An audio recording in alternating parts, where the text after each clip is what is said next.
The views and opinions expressed by tonight's guest and topic of discussion do not necessarily represent the official policy or position of Spaced Out Radio, Spaced Out Weekend, Spaced Out Radio Limited, its hosts, syndicated carriers, or anyone associated with this broadcast. Any rebroadcast, reproduction, or other use of this broadcast or podcast without the express written consent of Spaced Out Radio or Spaced Out Radio Limited is strictly prohibited. Listener discretion is advised.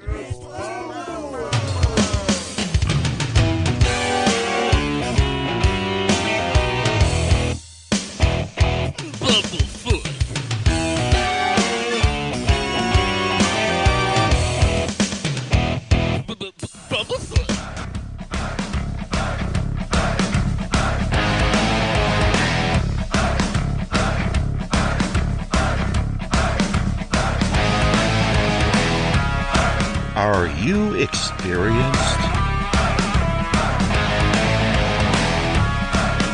Stop right there!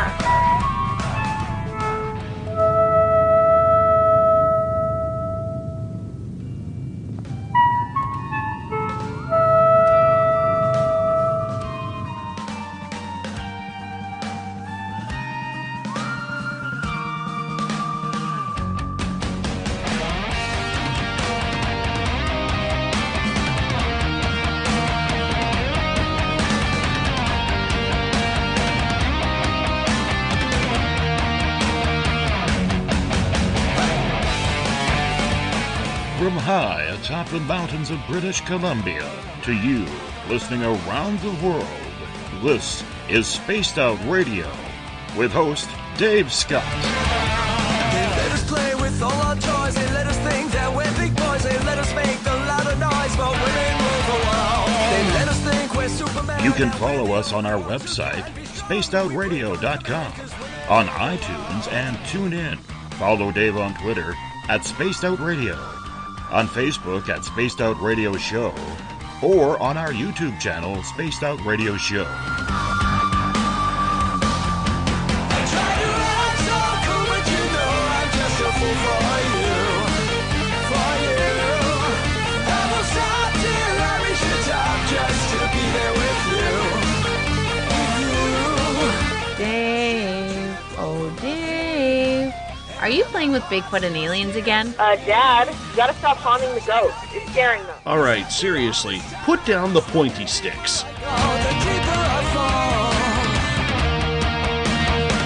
Okay! Game on! Game on! Game on!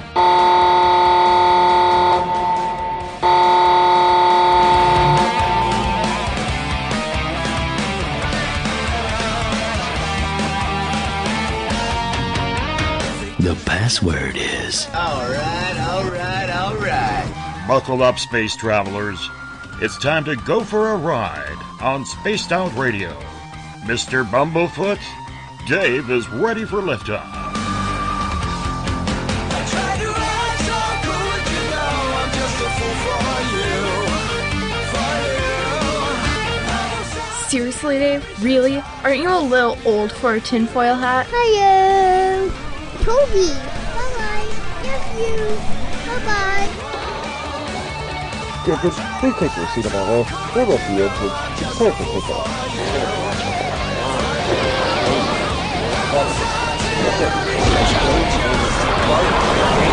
Start.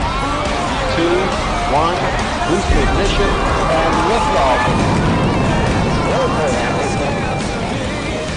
I'm such a lucky guy, 'cause after all this time, it's like the deeper I go, the deeper I fall.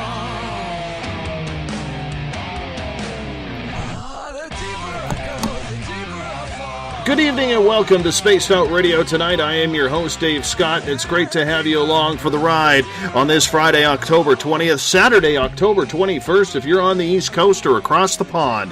Hope you had a great day and night. We are live right here at the Great White North on top of the mountains of central British Columbia, as we are here for you 7 days a week. We welcome in everyone listening in on WQEE 99 Rock the Key down in Noonan, Georgia, home of The Walking Dead. We are live as well on the United Public Public Radio Network, 107.7 FM in New Orleans, and over 160 countries around the world. We're also live at spacedoutradio.com, on Spreaker, KTLK, The Fringe FM, Renegade Talk Radio out of Las Vegas, the High Plains Talk Radio Network, and if you're listening in on Revolution Radio, remember the Double R Machine is a donation station financed by you, the valued listener. Head on over to freedomslips.com and donate today.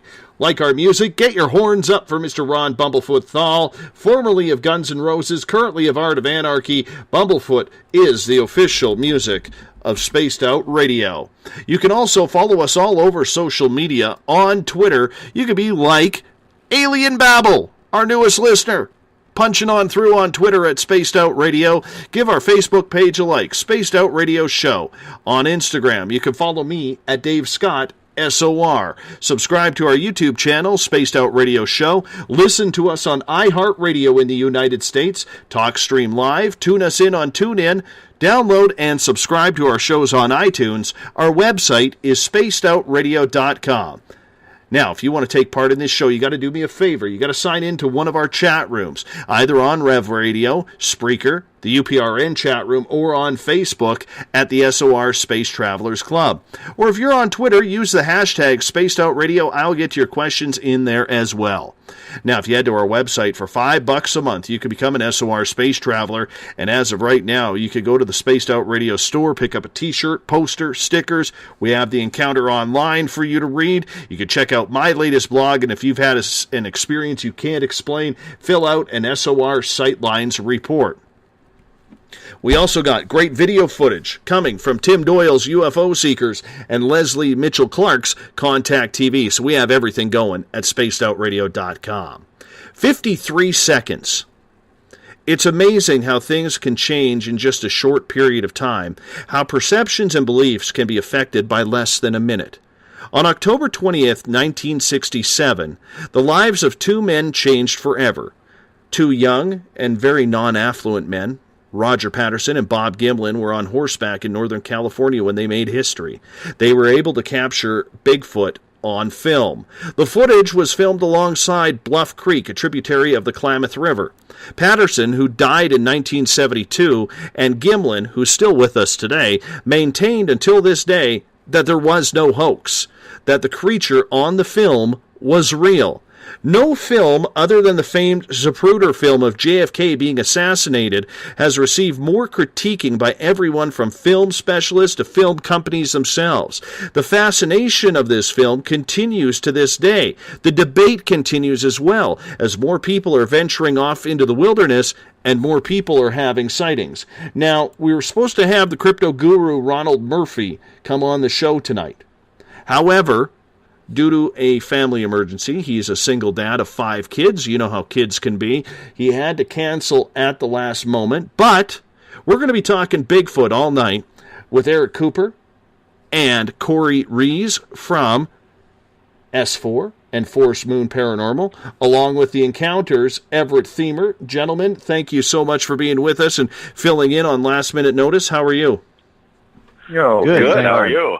Thank you for letting us come on. And no problem. You know what, guys? I was going to get into Bigfoot right off the bat, but I got to tell you what happened literally about 5 minutes before showtime. So I took my dog outside because I have a studio at home, so I broadcast in my house. I took my dog outside, and all of a sudden I heard my little guy, "Dad! Daddy!" yelling downstairs. So I go downstairs. Or I'm already downstairs. I go back inside with the dog who has finished his business. And I said, "Yes, big guy." And he comes up and he runs and he gives me a big hug, big smile on his face. He goes, "I want you to come meet my girlfriend, Haiti." I said, "Who?" He goes, "My girlfriend, Haiti." And I'm like, "You have a girlfriend?" He's like, "Yeah." I said, "Where is she?" He goes, "She's upstairs." So I take him back upstairs, and I said, "Well, where is she?" And my little guy is 4, okay? And he walks, my stairway comes up into my kitchen, and he walks just past our seating area in our kitchen, you know, and we got like one of them bar stool type seating areas. And he goes, "Here she is," and there's no one there. So I said, "Oh," I said, "well, what does she look like?" "She looks like a monster, but in human form," he says. I said, "Oh." I said, "Where does she live?" And he points, our window on the side of the house, that he points through the window. He goes, "At the neighbor's house right next door." Now, that's an elderly couple. They're probably in their 60s. Okay? They have no children at home. And I've never seen grandchildren running around there. And so I said, "Oh." And I said, "Did she come over?" And he goes, "Yes, she's coming to stay the night, because we're best friends." I went, "Oh, okay." So I started getting that little tingling feeling up my spine. You know how we get when things are just a little bit off, because he's never talked about an imaginary friend before. He's never really been into that. He's more into Transformers than he is into imaginary friends. And the little guy has seen things before. Some strange things. And so when he starts talking about something strange, we listen. And so I said to him, I said, "Well, make sure you go over and tell her that she is not allowed to hurt you in any way." And he's like, "Huh?" I said, "Well, go over there." I said, "Where is she?" And he points over towards our fireplace, that she moved over there. And I said, "Go tell her that she's not allowed to hurt you in any way." So he actually walked over there and said, "You're not allowed to hurt me in any way." So this happened literally about 5 minutes before we went to air. And I got to tell you, I'm a little uneasy about it right now. I don't know if I should be, but it was weird. I'd be a little uneasy about it. That's, that's got a high creep factor to it right there. Oh, tell me about it. Tell me about it. Okay, Don is on site already. Okay. With our other member.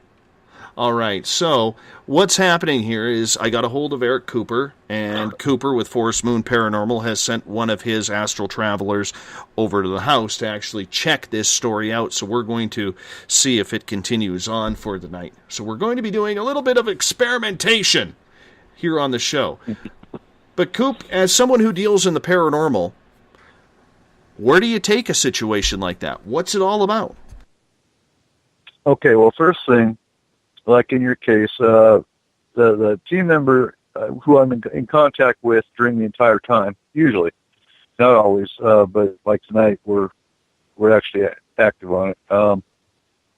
She'll see what she sees, ask me what to do with it, and depending if the spirit needs to be passed over, then we pass it over. If it's other, then we remove it. And you are being shielded as we speak. Well, that's kind of cool. That's it in a nutshell.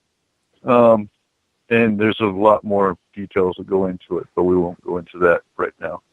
Right. And I'm curious if it's paranormal, if it's extraterrestrial. This is what I'm kind of going with this, because I really don't know with the little guy. I know he's had contact with ETs before.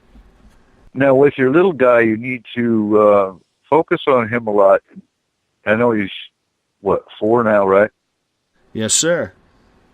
So you need to keep shields up on him. And when he gets old enough, teach him how to shield himself.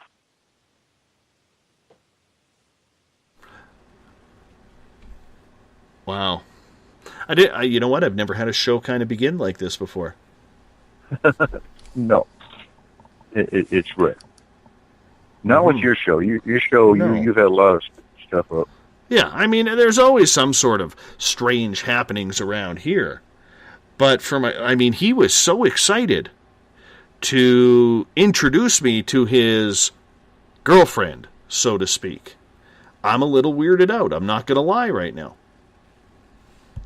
But he is at that age where spirits he hasn't had that idea of things don't exist put onto him yet. So he's right at that age to be able to communicate and see things.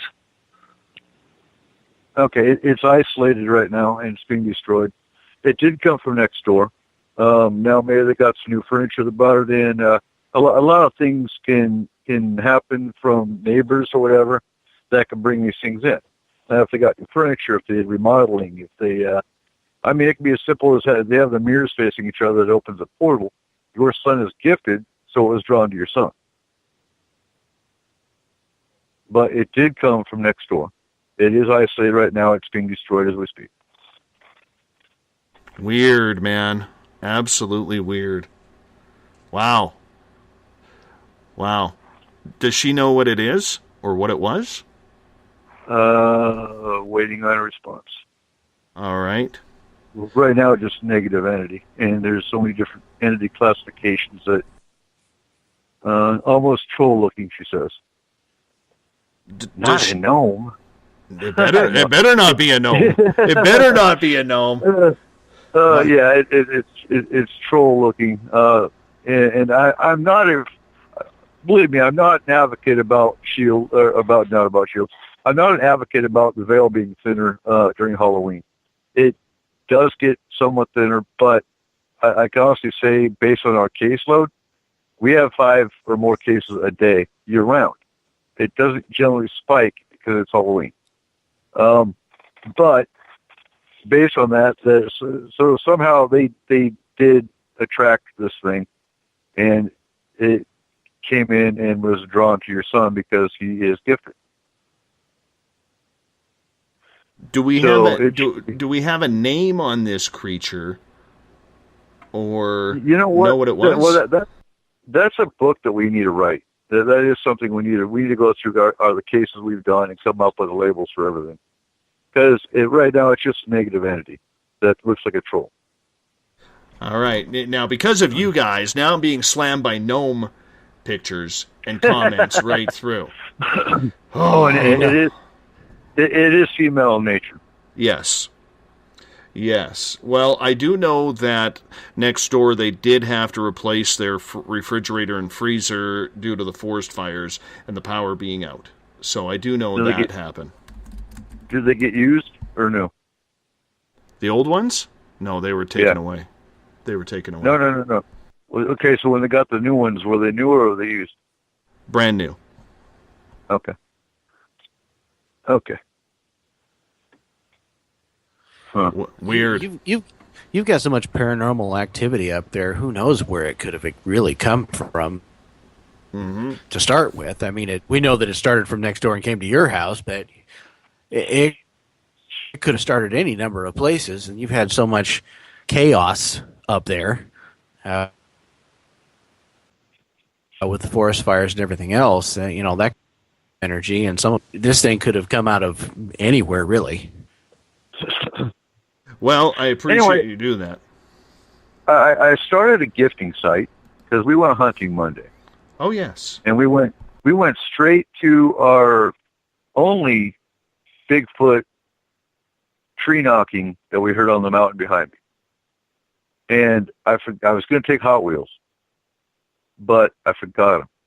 But what I carry in my 24-hour pack, because anytime I go on the mountain, I carry multiple weapons. Pistol for one, but I was hunting, so I took my 308 and a buddy, because I never go by myself, ever. And as anyone that's hunting Bigfoot should do, I carry a pack with fire starters, with a change of clothes, compass, wind-up radio, wind-up flashlight. And we picked up a bag of, I always take snacks too, but we picked up a bag of the mixed Halloween stuff. So I had dots and Tootsie Rolls. And so instead of Matchbox cars, I left Bigfoot, some dots, Tootsie Rolls, and a cigarette. I'm kicking myself because he's probably upset because I didn't leave him a lighter. But I kind of got this impression that, well, what the hell am I supposed to do with a box of dots? You got to open them up for me. So I did. I opened up 3 boxes of dots and put them in a little pile. I've got a picture of it. And some Tootsie Rolls I took out of the wrapper, and we'll see what happens. Well, I hope for your sake that the animals just don't steal them. Right. We kept food away from ours. We kept food away from ours and just went with toys and some marble-like glass rocks on the ground, which we're going to have to check. We're going to probably go check the site this weekend because it's been about 3 weeks since we were there. And the last time we were there, I think we were actually surrounded by 2 of them, you know, kind of in the area where we were. That was the feeling that myself and Bazooka Joe got. So we're going to see where it is. But tonight, guys, is about Bigfoot.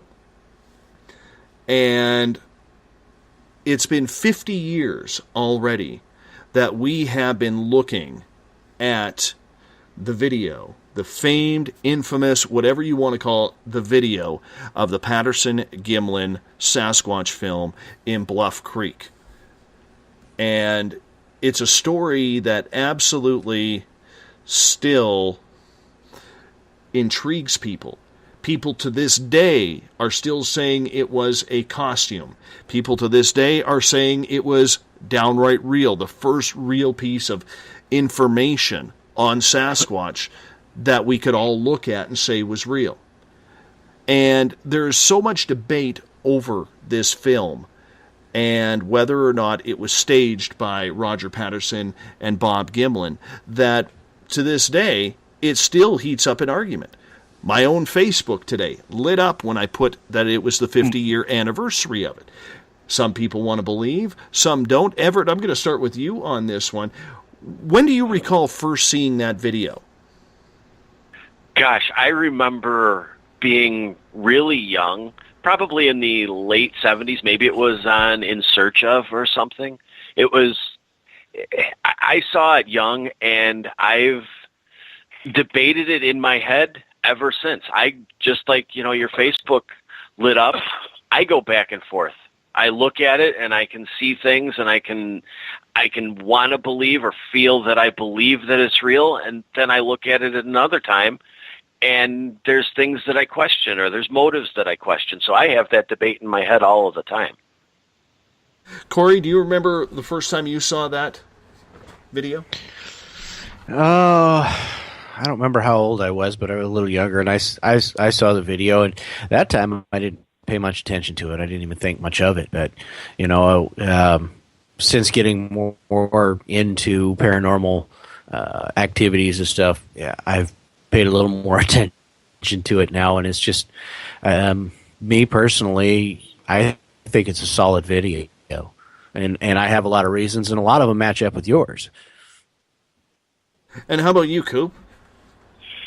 I'm gonna be the sore thumb here. To be honest with you, I was never into it, and I've never been into Bigfoot really until about 2 or 3 years ago. I mean, I never had any doubts Bigfoot was real, but it just my interest has always been the UFO abduction side. So I never even saw the video until recently when it started resurfacing. And I think my only skepticism with it, I have no doubts for female Bigfoot because Tyler, our Bigfoot guy, has seen families of. So, I have no doubt. There are female Bigfoot, male Bigfoot, and there's kids. There's children Bigfoot.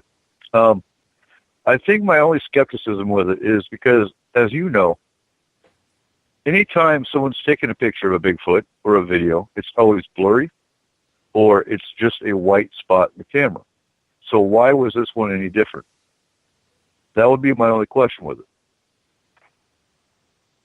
I remember seeing that video in the late 70s, early 80s, and it was right around the time when the $6 Million Man was on television in reruns, and, they had the Bigfoot character in there, which I believe was played by Andre the Giant. But nonetheless, I remember being so petrified of seeing that film and the Bigfoot on the $6 Million Man that I was tripped out by it.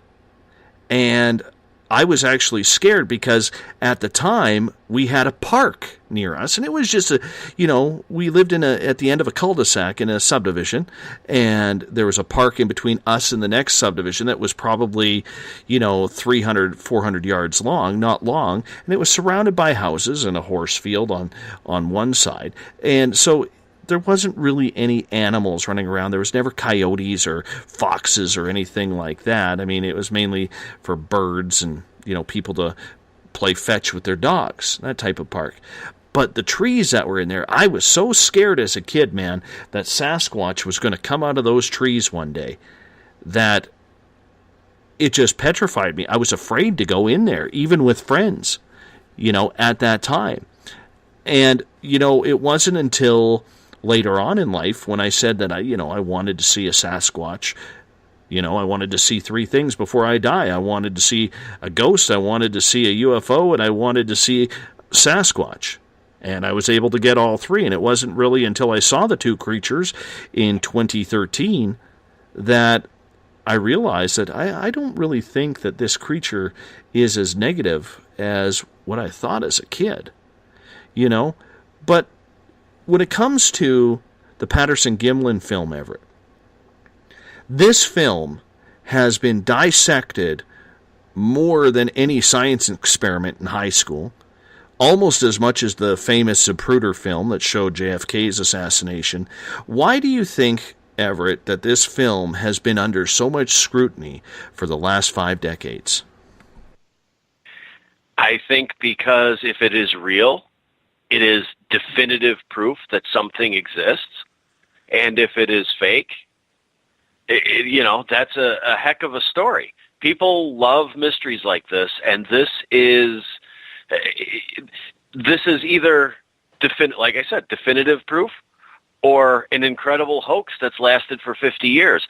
And I think that there are, a lot of people out there in the scientific community and just in the community in general that can look at this and they can analyze it, and everybody can form their own opinions and debate it, which is good. But then you have the scientific and the photo analyst communities that can really try and dissect it, but they've still never gotten definitive answers. Every time they start to go down a path, there seems to be a little hiccup. Everything from the breasts on it, which are a good argument for it being a genuine Bigfoot, to the fact that he doesn't know Patterson doesn't know what speed he actually recorded the film at.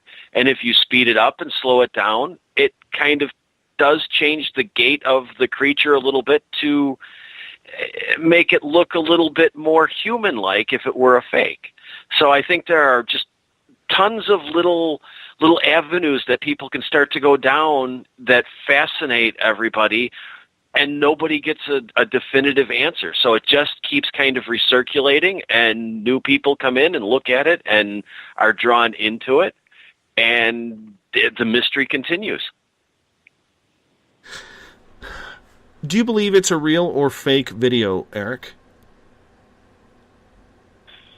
I think it's real. And, based on my earlier comment, if you look at, I think my theory with today's cameras and the digital photography we have may be what makes the vibration of Bigfoot not capturable. But if you look at the style of cameras they used back in the 60s and 70s, when Patterson and Gimlin were doing their videos and whatnot, may be the difference of why they capture a Bigfoot versus today you can't. Do you think though, Eric, that the criticism that this film has taken is from people who don't believe it's real, or people who believe that Sasquatch is real but just don't believe that this film is very accurate? I think that goes back to conversations we had before, is so many people want to be skeptical about everything they see that when you draw the line of what is real and what's not. I think people want to believe it's real, but they're so used to debunking everything, it can't be real. But again, I think it's real. Corey, how about you? After all the times you have viewed this video, and let's face it, since you've got into this scene, you've probably viewed it a number of more times, and you probably have in the rest of your life combined. In your opinion, is the film real or fake? My opinion is it's real. You know, and I'm along with a few things that has been stated before by people who are far professionals in the industry of video and editing and everything else, who've taken a look at this and said, you know, it's not been fake. There's nothing on the film that can be looked at as fake. The film itself is real. But also the other thing, too, is that, you know, as Everett was talking about earlier, you know, you look at the gait of the creature walking, and what you look at there is it's not necessarily always the pace, but the length of stride. You know, this thing looks like it's got to be 7 foot tall. You know, it's hard. You're hard pressed to find a 7 foot tall human. I mean, there's a few of them around, but Andre the Giant is just the only one I know of. Yeah, and he was too big of a person to be able to, you know, fit in what some have called a suit there. Mm-hmm. To be able to do that. I mean, you look at the wide gait that this thing has, the long stride that it has. That'd be nearly impossible for a human to recreate in a suit without it looking really, really funny. Two, I mean, if you look at this thing, you know, you can see what looks like the muscles under the hair flexing. Suits don't do that. Yeah, I mean, you would have to be a gorilla of a man and have that suit so absolutely skin tight for that to be possible. And I just don't see that. And then thirdly, I believe as Kevin Leggett in the chat room was saying, thanks for the memories. You know, as you've said before, you know, and you've talked about before, you know, during this era in time, even though you were having, you know, the sexual revolution, so to speak, in the 60s, for the most part, and overall, you didn't see a lot of that in society. It was still very taboo to be naked or have boobs or anything else like that on TV or anything else. And so it does not make much sense to me. And I know that you've said something about this before, Dave, that somebody would take the time, especially two broke boys that had no money whatsoever, to rent a suit, but to defile it, if they were going to, by sewing breasts on it. And you can very well see in this video, this thing's got a set of swinging breasts. I mean, really? How can you look at that film, knowing the times, knowing that it's been proven that these guys didn't have a dime on them to scratch together, that somebody would take a gorilla suit and sew boobs on it? I don't think so. And for me, that is the one common factor as to why I believe the film is real. Now, the way she walks, I've never seen a Sasquatch walk like that. But what convinced me was when, on this show, when we first started doing this show, when someone pointed out that they said, Dave, you know this is a female Sasquatch. I said, how do you know? And he goes, look closer. And by golly, you know, there's a set of mammaries on this creature. And, you know, I think for me that was the real turning point of whether or not this creature was real. Because I can't see a lot of... let me explain it this way. a lot of people who are trying to debunk this film, and I'm not saying everybody, but a lot of people who try to debunk things, they think of it with their present mind. Okay? It's 2017, not 1967. And what we're doing is we're thinking, well, in 2017, somebody could have just sewn boobs on there. They forget the fact that back then, like you said, Corey, back then, it was still quite taboo for any type of nudity or to have sexual type innuendo jokes. It just wasn't happening. I mean, comedians didn't even swear back then, or the odd one did. But if you saw a comedian, you never really heard them swear until Richard Pryor came around. Yeah, George Carlin. Or George Carlin as well, right? but the whole point that I'm getting at is there was a class to everything.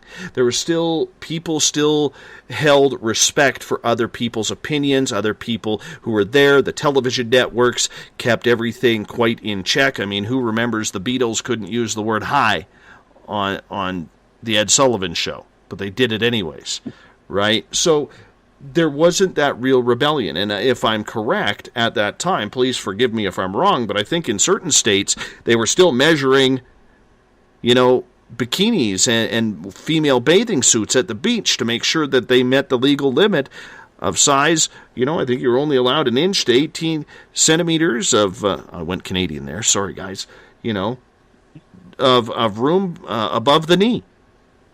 Right? Mm-hmm. So there was a lot of things going on that wouldn't attribute these gentlemen who were self-admittedly not very wealthy, barely had $1 in the bank, to all of a sudden say, hey, let's go rent a costume or build a costume out of bear skin or whatever they wanted to do, and let's sew a pair of fun bags on it just to make people look like idiots.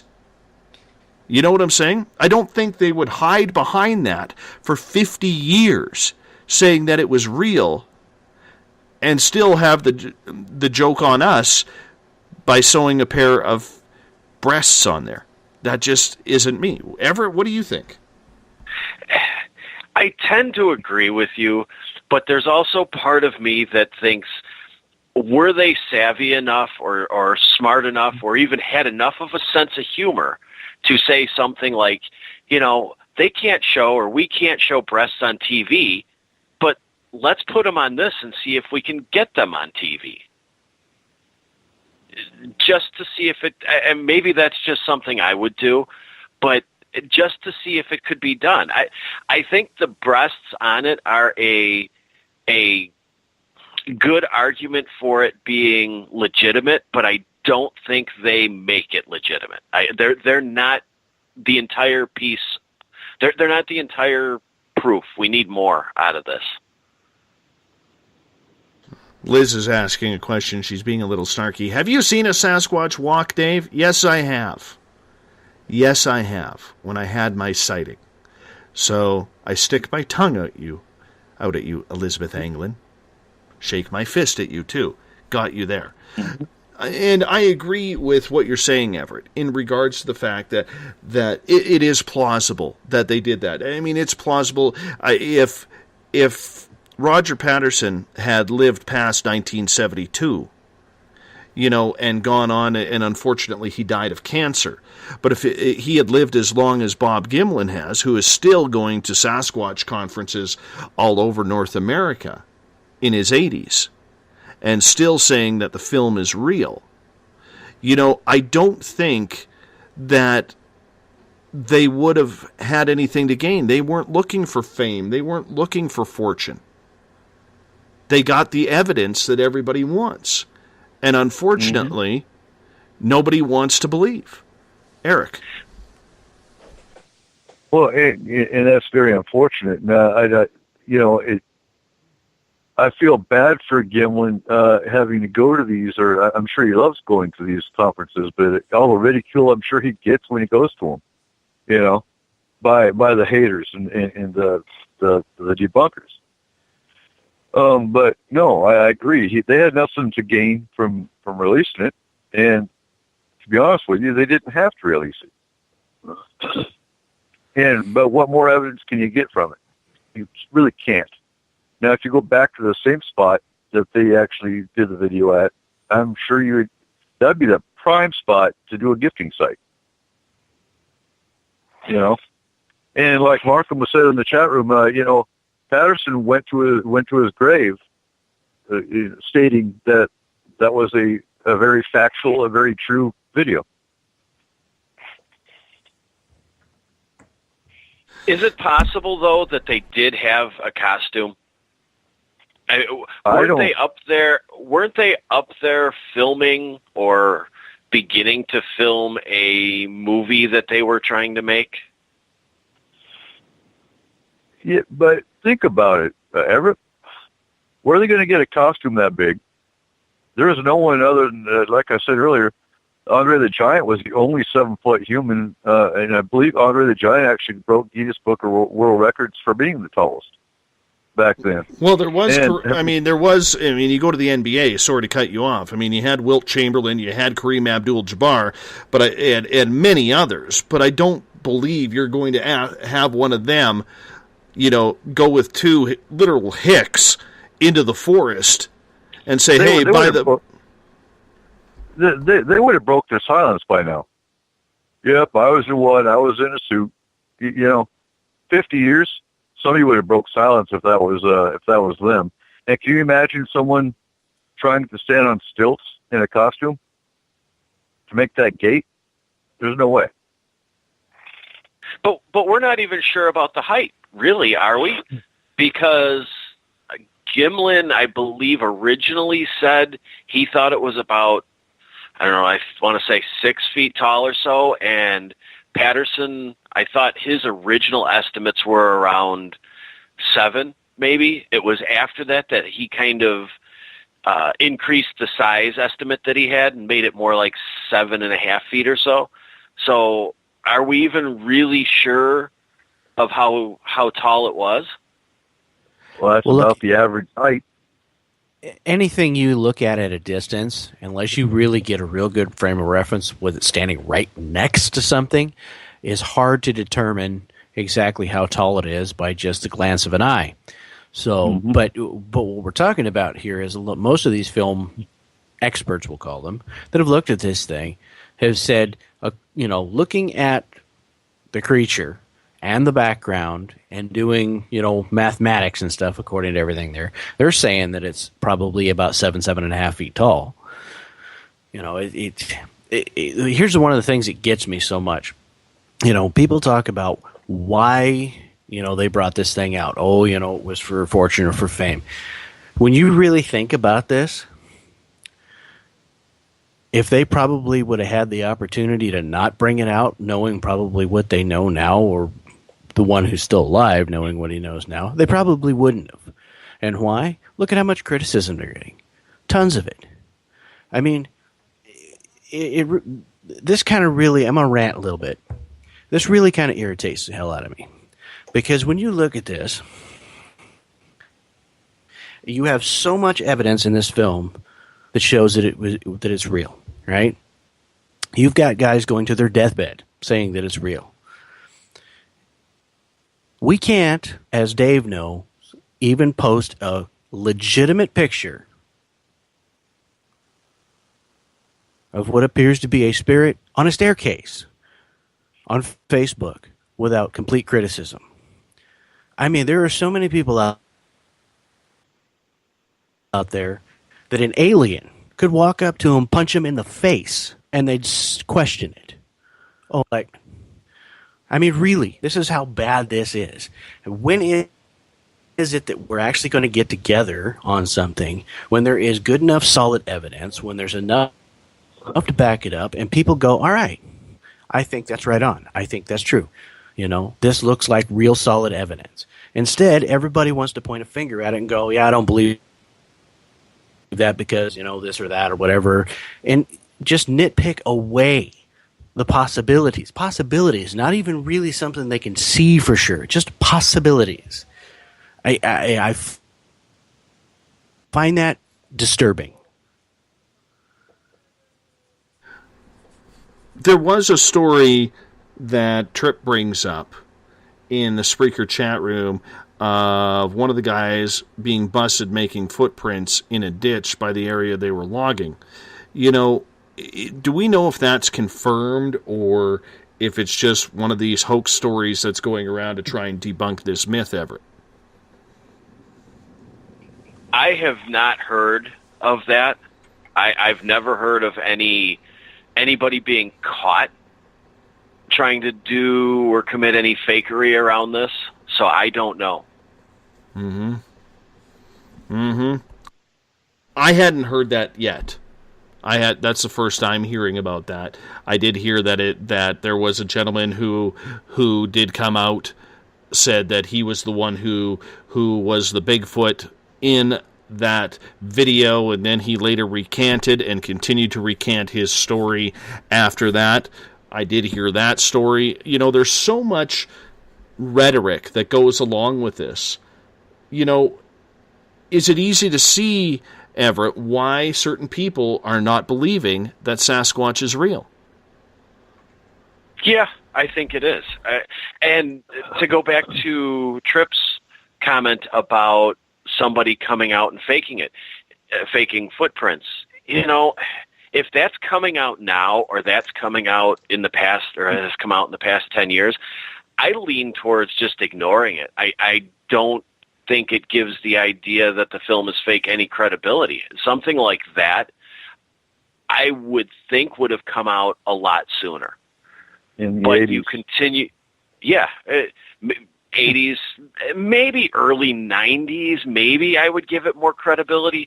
But if it's coming out now, it just doesn't interest me. It's too easy to make up things that cannot be proven.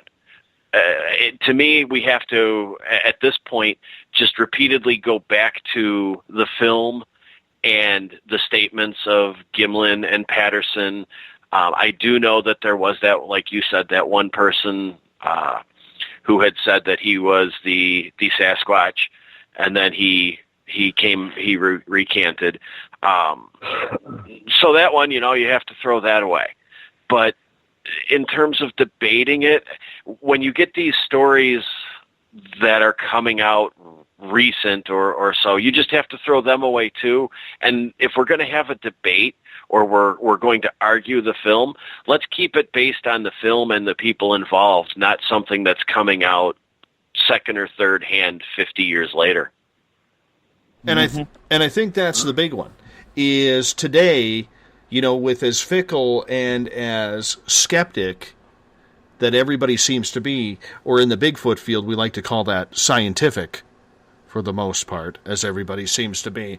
I think that a lot of people, as I stated earlier, Corey, really refuse to go back to 1967 and think of it in that era. I mean, they had visited the Bluff Creek area a couple of times in years previous because they had heard that there was Sasquatch sightings in that area. They never saw anything. They never had any prints, nothing. And yet, when they were shooting what they were calling a pseudo-documentary about cowboys, you know, on a hunt for Bigfoot, and they ended up getting the film, that really was when everything kind of broke loose for them. It would have been incredible for them to not have anything. Maybe a footprint. That would have been fantastic. I know I've found footprints up here. Well, my friends have. I've seen them. And it's fantastic when you have something like that happen. But they could have had no idea that they were going to run into the creature.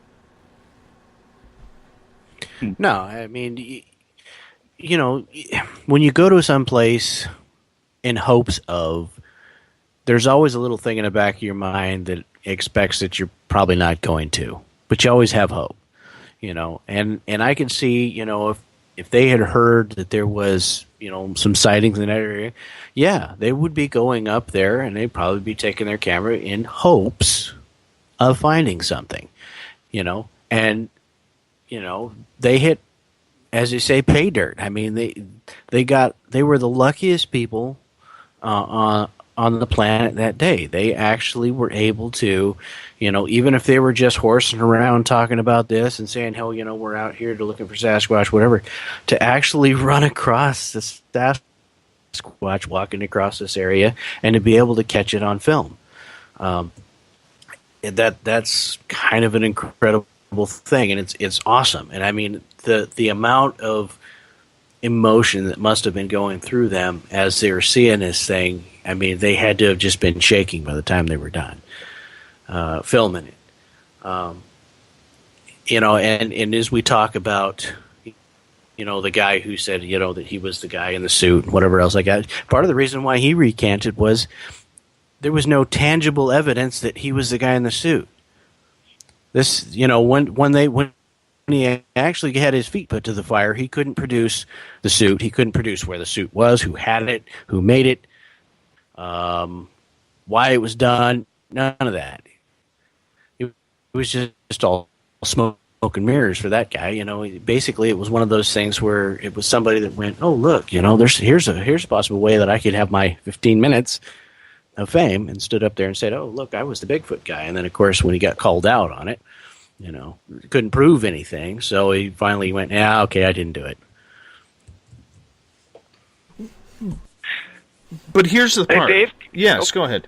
No, I was just going to ask if we keep talking about taking ourselves back to 1967, but what if we brought this forward to the present day in the Facebook and YouTube generation and looked at it from that perspective? Because when you look at, first Patterson, I believe was it 65, self-published a book about Bigfoot, and then he's shooting a pseudo-documentary, low-budget movie about Bigfoot, and then he captures Bigfoot. Isn't that very similar to what some of these people do on Facebook and YouTube and different social media sites, where they kind of build themselves up and all of a sudden they have whatever kind of evidence you want to look at, whether it be UFO or ghosts or another Sasquatch? If we bring it forward to today, doesn't it kind of fit that pattern? It could very well. It could very well. But with the way people are today, Everett, and we see it all the time. Corey brought up the photo that I put on from my ghost hunt, right? People have been pushing and pushing and pushing this whole debunking thing for so many years that we've forgotten what potentially real evidence is, in my opinion. Coop, what are your thoughts? Well, you even have that quote-unquote news story that came out, a few months ago about the body of Bigfoot that supposedly they found, and it was covered in tarps, and you couldn't tell what was underneath the tarps. If it was really a Bigfoot, wouldn't you think the guy would have taken a picture of the Bigfoot body, not just something under a bunch of tarps? And, I mean, you see people trying to get their 15 minutes of fame even today with, like you said, the YouTube generation and everyone's got a camera, everyone's got video, but you'll never have what they had back in the 60s and 70s with the Patterson film. Well, and not only that, you cannot bring that time frame, that mindset, that technology forward to today and look at it in today's mind. You can't do that, because the way that we think today and how we perceive things today is so far off from how they were looked at and perceived then. Our ways of doing things, our set thought patterns that we have today are way considerably different than then. You just can't look at something from that time era in today's light. You just can't, because they didn't think that way back then. They didn't act that way back then. Things were considerably different then than they are now. If you try to look at something from that time era with today's eyes and our ways of thinking and ways of looking at stuff, it's going to be very easy to try to debunk or push off or do anything like that or throw conspiracy to it, because it's just completely 180 different than when the thing was actually taken, when the film was actually made. Well, let's take a step back and look at that era as the paranormal as a whole. And back in that era, you had Amityville that came out. You had there was no ghost hunters. There was no taps. There was no mainstream paranormal TV shows. There was nothing to gain. If you made something paranormal, you got laughed at and ridiculed even more back then than you do today. I mean, look at Fire in the Sky and Travis Walton in the 80s when he first came out and all the crap he went through. So they had nothing but ridicule to face when they came out with that, to be honest with you. I agree with that. I agree that, there was a lot of different factors going into this. And yes, they had intrigue in Sasquatch. Yes, they had intrigue in learning more about this creature. They had found their honey hole, so to speak, after the 64 flood in that area where people had sightings. And I think that's important for all of us to remember that there was Sasquatch investigation going on with these gentlemen. But you cannot predict when there is going to be one around. Or can you? We'll find out more. We're going to break this down even more. 50 years since Patterson Gimlin and the Sasquatch of Bluff Creek. On Spaced Out Radio, we are joined by the Encounters Everett Themer, S4's Corey Reeves, and Eric Cooper. And we'll get more into it on Spaced Out Radio right after this first break. We're talking Sasquatch all night here, so if you have questions, comments, let us know in the chat rooms. We'll be waiting for them. We'll be right back after this break. 365 days a year, we're in the field, investigating UFO sightings, talking to alien abductees, and visiting secret military locations like Area 51. We're UFO Seekers, official partner of Spaced Out Radio. Follow our daily search for the truth at ufoseekers.com or like us on social media. Catch us on Spaced Out Radio every third Monday of the month as we discuss Area 51, UFOs, and more. And also don't forget to subscribe to us on YouTube.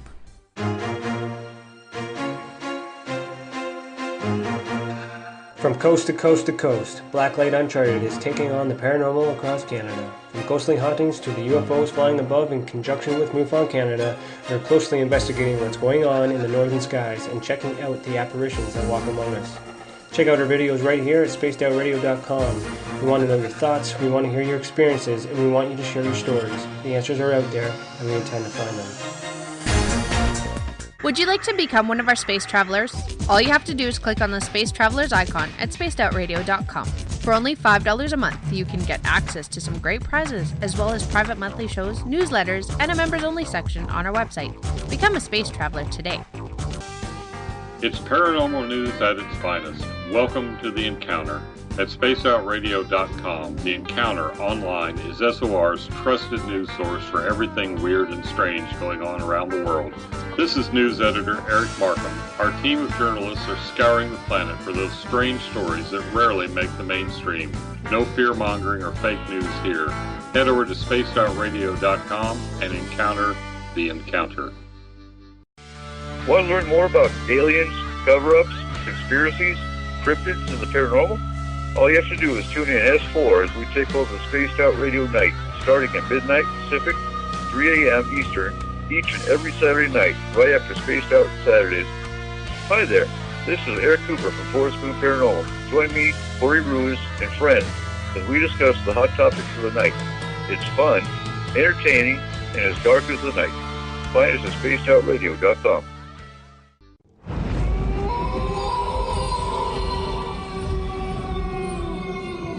Hey, this is Canadian Paranormal Investigator Mike Moore. The third Wednesday of every month, I'll be teaming up with Dave Scott to bring you Ghosts of the Great White North. Each month, we will bring on guests from across Canada to discuss their ghostly encounters.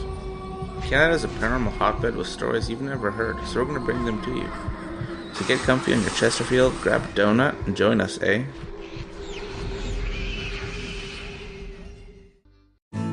Are you an experiencer? Have you had run-ins with strange creatures you can't explain? ETs, Dogman, Bigfoot, werewolves?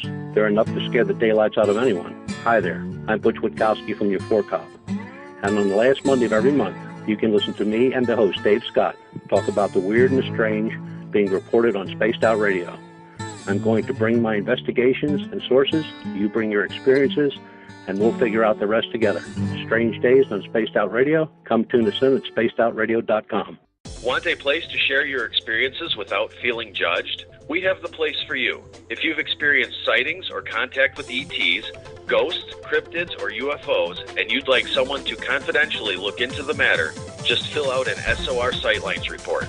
Our goal is to help you get the answers you need to the experiences you've had with our professional team of researchers. Your information stays 100% confidential. The SOR Sightlines report.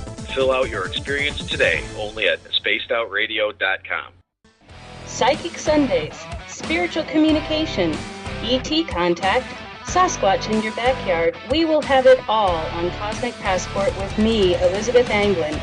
Each Sunday, starting at 9 p.m. Pacific, midnight Eastern, at spacedoutradio.com, I will take you on a journey of enlightenment. The goal is learning from the soul on out. We'd love it if you joined our experience, Cosmic Passport, heard Sundays at spacedoutradio.com. Are you interested in advertising on Spaced Out Radio? Head to our website at spacedoutradio.com and click on our advertising tab. There, you will find an assortment of ways you can get your product out there with us, from radio commercials to banners and social media. Have a product you like our hosts to endorse? We can do that too. Visit spacedoutradio.com for more details. From British Columbia to Northern California, Pacific North Weird has Cascadia covered. Check out our feature videos at spacedoutradio.com, where I, Vincent Zunza, and my super sleuth partner Alexandra Sullivan track down the weird and strange stories from around the Pacific Northwest, from Bigfoot to Mel's Hole and everything in between. This is what makes life exciting. So why report the normal when we can report the Pacific North Weird right here at spacedoutradio.com. Don't have time to listen to Spaced Out Radio live? Wherever you are, the car, the office, the shower, or even if you're traveling, we're right here for you. Each Spaced Out Radio show can be found on iTunes, TuneIn, and on our YouTube channel, Spaced Out Radio Show. It's the perfect way for you to catch up on our shows. For more information, just head over to our website, spacedoutradio.com, and tune in to us today.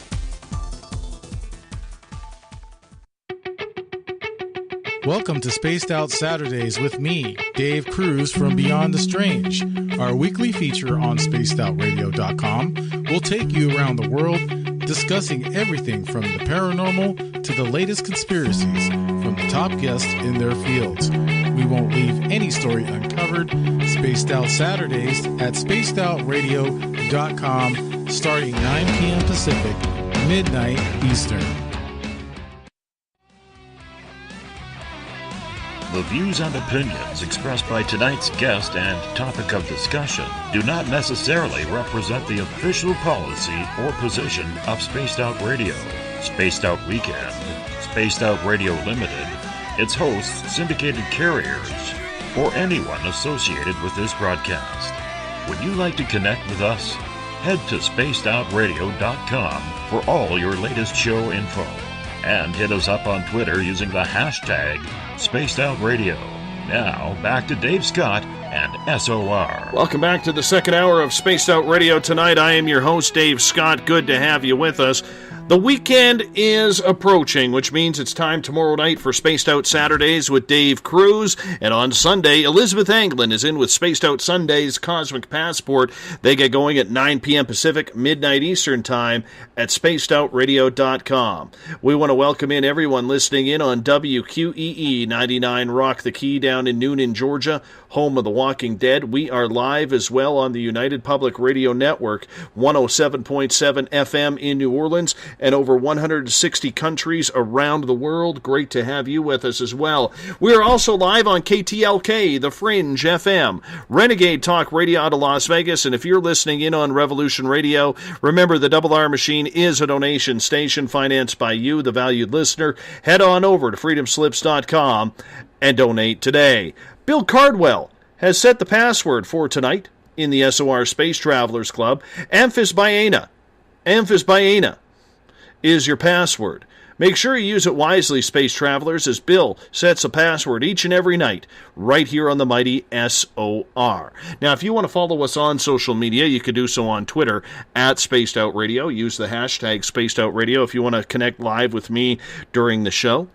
You can also give our Facebook page a like, Spaced Out Radio Show. You can also join us for live chat in the SOR Space Travelers group on Facebook. We're on Instagram as well, Dave Scott, SOR. You can listen to us on iHeartRadio in the United States, TalkStream Live. Tune us in on TuneIn, download and subscribe to our shows on iTunes. Our website is spacedoutradio.com, where we have a plethora of features for you, including joining the SOR Space Travelers Club for $5 a month, shop at our Spaced Out Radio store, rock out to some Bumblefoot, read The Encounter online, or catch UFO Seekers and Contact TV videos, and so much more. Everything at spacedoutradio.com. Tonight we are talking Bigfoot on the 50th anniversary of the Roger Patterson, Bob Gimlin famous film from Bluff Creek, California, and the female Sasquatch that was filmed there. I'm joined tonight by Corey Rees and Eric Cooper from S4, along with Everett Thiemer from The Encounter. Gentlemen, welcome back. Thank you. Hey, thanks for having us. Not a problem. Not a problem. Everett, I want to start with you on this one, because there's a lot of people who have debunked or tried to debunk this video. When you look at it, because you're quite a skeptical guy, okay, you take everything with a grain of salt and you want to look into it. Break down for me why you think people would believe that it's fake. Well, I think, first of all, the obvious reason to believe it's fake is because it's the first and really only clear film of Bigfoot, which a lot of people are skeptical or don't believe in to begin with. And looking at it, even back then, the average person, now the costume is, if it is a costume, it is an incredibly detailed and well-done costume. But it's easy to say, oh, that's a costume. Whether it's detailed or not, it's easy to just dismiss it and go, that's a costume, and continue on with your belief that there is no Bigfoot. So that's the best thing I can say, is that it's just easy to dismiss, because it is something that a lot of people at that time didn't consider real, weren't interested in, didn't believe. And then if you look at some of the other arguing points, the walk, the gait, there are people that will tell you it looks like somebody walking, and you can kind of make that argument. If you're not really into the physiology and anatomy of people versus primates versus animals, if you just look at it, you can say, well, yeah, okay, that's a person, and move on with your day. So I think just its general vagueness makes it easy to argue that it's a fake. Do you also believe, too, because they were Sasquatch hunters, so to speak, that there is the possibility that because they had been searching for this creature and possibly wanting to make a name for themselves, that they could have done it? No, I believe that there is that possibility. I would say in my head, sometimes it leans more towards it's a fake, and some other days it leans more towards it is a genuine, image of a Sasquatch. As the skeptic, I go back and forth. I guess some people would say I flip-flop. I look at it and I don't know what it is. So I can't say, and I won't say that it's definitely a fake, and I won't say that it's real. And until more evidence, more analysis that I'm not qualified to do comes in, I'm just going to be sort of down the middle of the road and not really have an answer. Corey, what do you think? On a skeptical point of view, could you see where the skeptics could be crying foul here? Look, anybody can sit there and debunk anything. Again, it just depends on what frame of mind you're looking at it in. If you're looking at it in the frame of mind at the time that they made that, yeah, I would say no, you wouldn't be wanting to really debunk it. Be skeptical. So skeptical of it. Now, if you're looking at it today's mind, sure. Like you said, it's one of those things where you could say, oh yeah, it's a suit and move on. Without really taking much of a close look at it. You could look at you could nitpick several things off of that thing. You could look at the face of it on there and go, oh, well, it doesn't look quite right to me. You could look at how it's walking. Oh, it looks like maybe a human. But, if you really closely look at it, which somebody who wants to really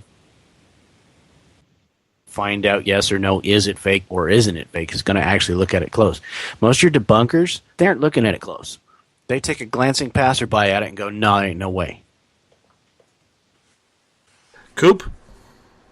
Yeah, I'm going to say this, because I just talked to Josh, our Forest Moon video and photo analyst, who has over 20 years in the industry, as well as getting a degree in a Bachelor of Science in analyzing video and photo. He looked at it, again, because he's seen it before.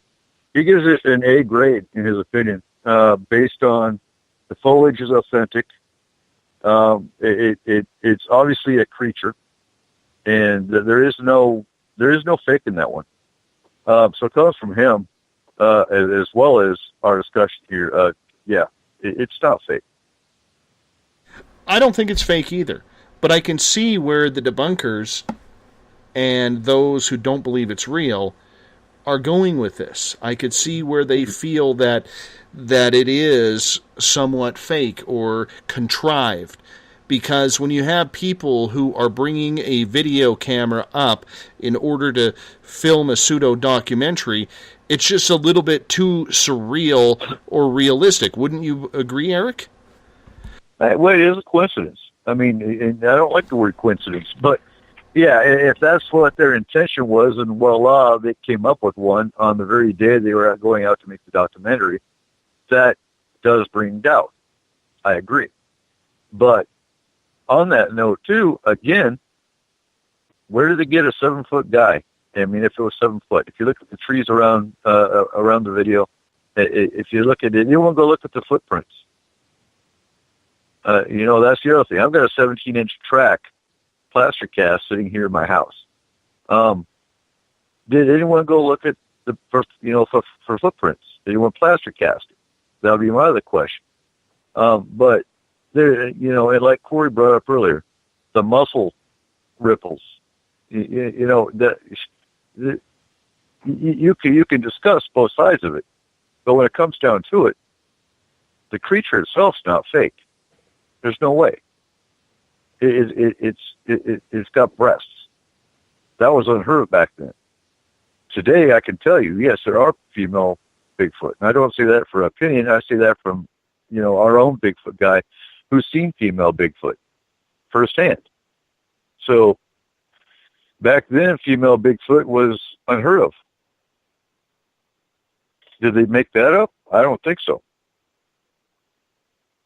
Can I ask a question?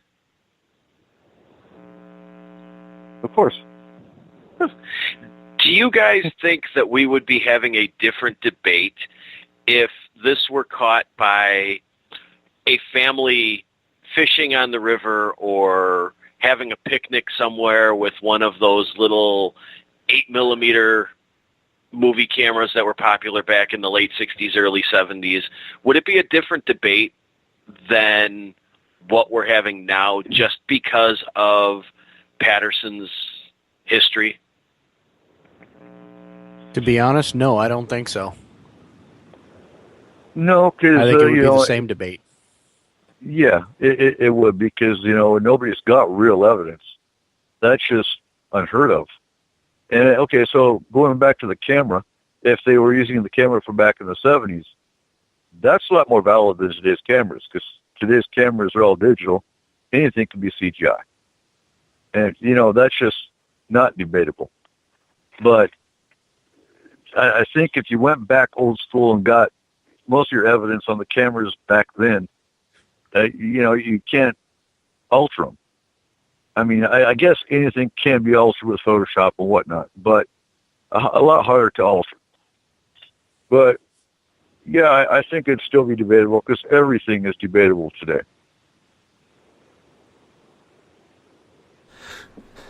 Here's the story of the background of what happened that day. It was Friday, October 20th, around 1:15 in the afternoon. Patterson and Gimlin were riding their horses upstream on the east bank of the Bluff Creek. They came to an overturned tree with a large root system and a turn in the creek. When they rounded it, they noticed there was a log jam and a crow's nest that was apparently left over from the 1964 flood.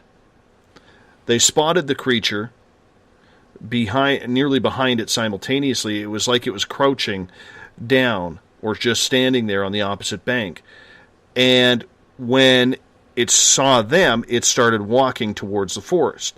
That's where Patterson initially thought it was between 6.5 to 7 feet tall. He later raised the estimate by a few inches when he was talking with anthropologist Grover Krantz about it.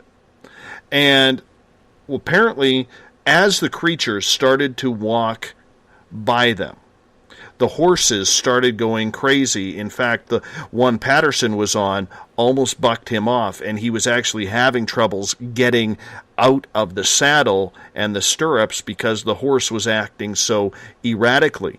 At the closest estimated point, they were only about 25 feet away from the creature, which set the horse right off.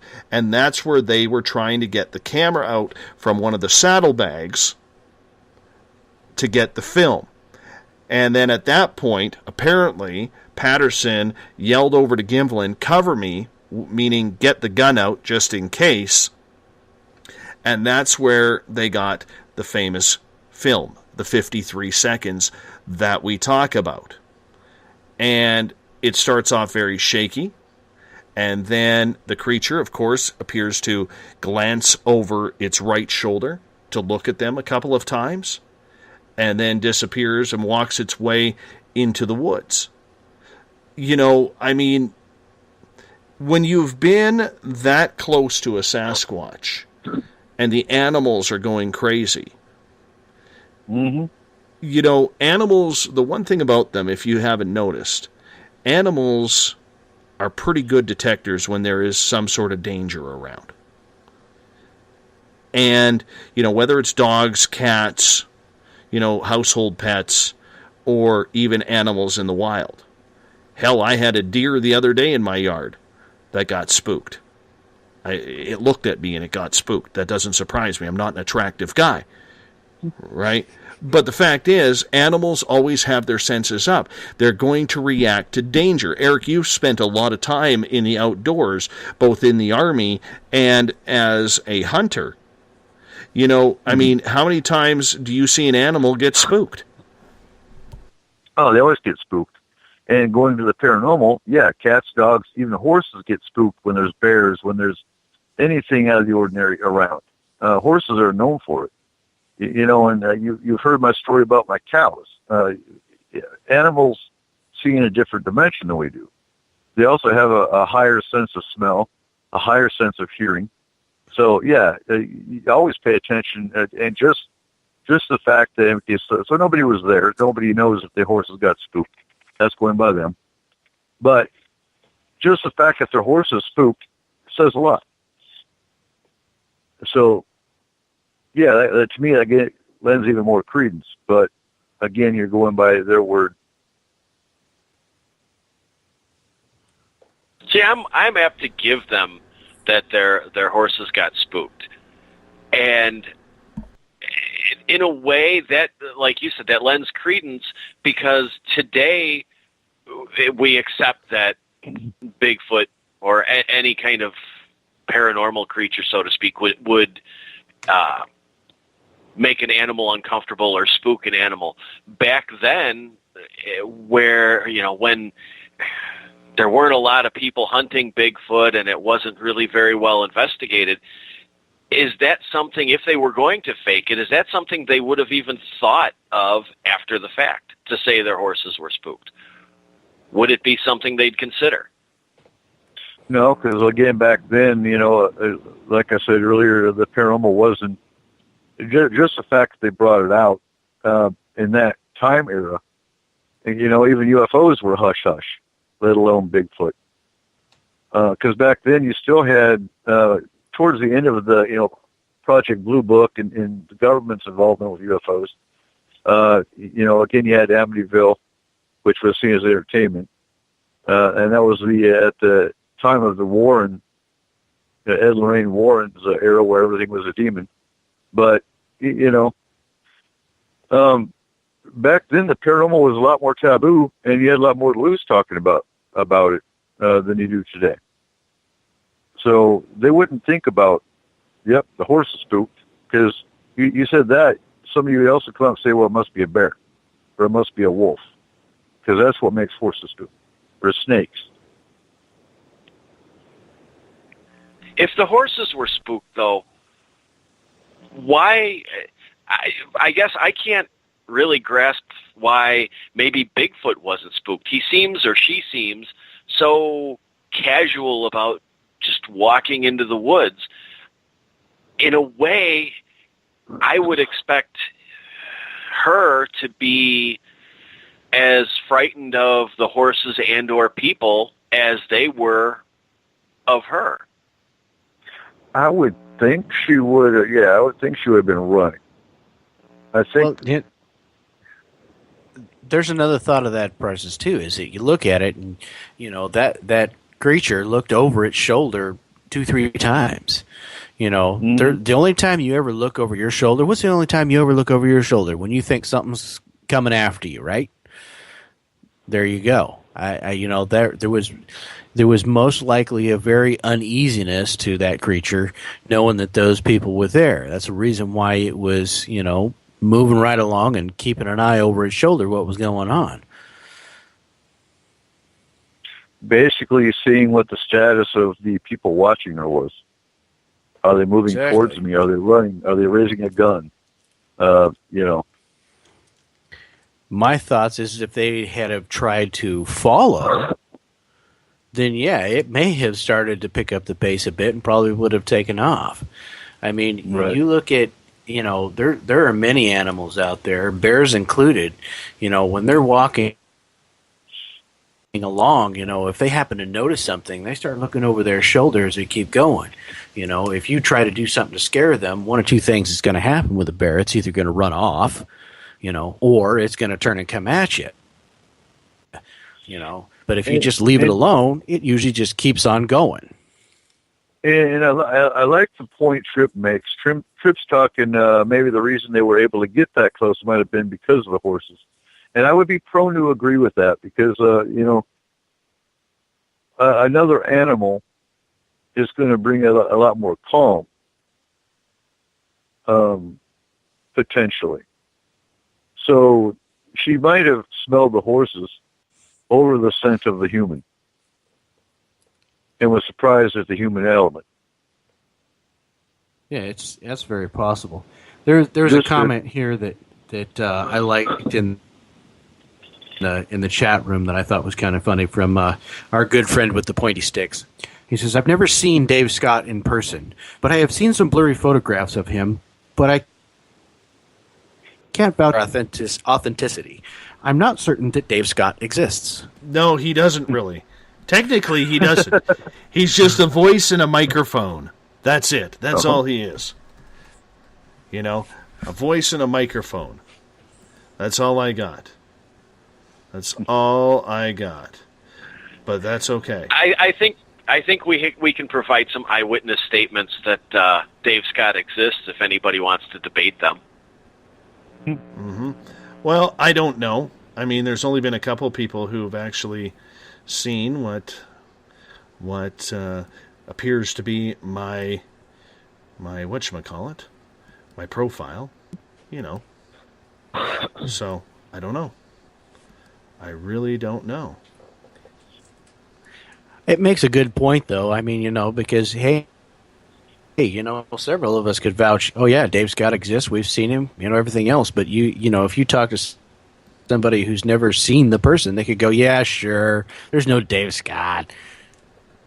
No, we're not sure if he exists, to be honest.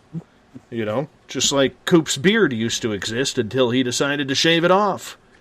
Very disappointing. Very disappointing. I was just waiting for it. Yeah, you knew it was coming. Absolutely. Question from BTO here, guys, and Eric, we'll start with you. Are there varying species of Sasquatch, some natural, others maybe extraterrestrial, interdimensional?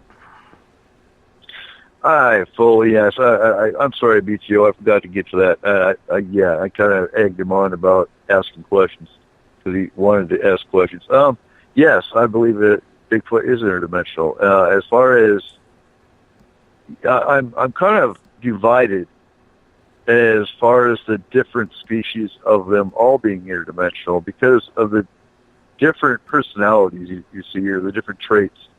For example, the Bigfoot or the swamp ape you see in the south is a lot more aggressive, is a lot more prone to attack, whereas the Bigfoot we've got here in the West Coast, all across the Cascades and in Canada, is a lot more elusive, keeps to himself, herself, doesn't show himself. And I go with the interdimensional side because, one, Native American lore, which is, gone hundreds, thousands of years.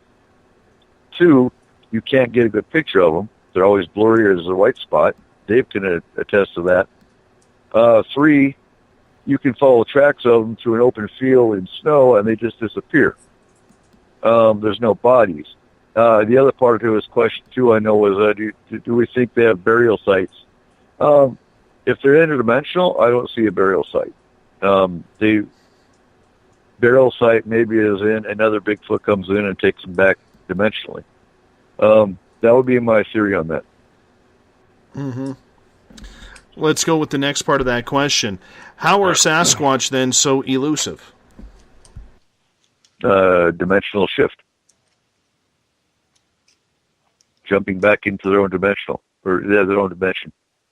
And there is, we haven't got to it because we've been so darn busy, but we are going to try an astral experiment and see how Bigfoot appears astrally. Because if they're interdimensional, it would appear in a different form through astral, if that makes sense. So that is something we're going to get to, but again, we're slammed with cases right now, and it doesn't slow down. But when we get around to doing some experimentation, then we will try that. And the final part of his question was, do you feel that Sasquatch have burial ceremonies? If you look at Native American lore, I think, look at elephants. It wouldn't be the first time because, even elephants go to and do like a burial ceremony with their own. So it wouldn't be much of a stretch for Bigfoot to do the same. Corey, what do you think about that? Do you think Sasquatch is extraterrestrial, interdimensional? I don't know about extraterrestrial. Interdimensional, I think, is a plausible train of thought. But, one of the things you look at is look at how many versions of humans there are and the abilities that different versions of humans have. Look at how many different subspecies of animals there are within just one species. If you think about that for just a second and then think about, the different sightings you've seen throughout the U.S., Canada, throughout the world, it's a very plausible thing that this creature has different subspecies of itself, of Bigfoot. You've got The swamp ape, which is a little different looking, has been said to have 4 fingers and toes, versus the Bigfoots that we have here, which you see the plaster castings have 5. There is said that, I think in the North Carolina area, I think somewhere's in that area, there's a kind of like almost a midget version of Sasquatch. And then, of course, you've got the one known as Yeti, which has been, I think, in the Andes, or in Russia, somewhere in there, up in the high mountains in the snow and stuff. I mean, you've got all these different versions of sightings. Yeah, it's very plausible that this creature has different versions of itself, and depending on which one may have, some may have evolved to have certain abilities, like interdimensionalism, or, and here's another thought, it has been said that there are some humans that have the ability to cloud your mind, right?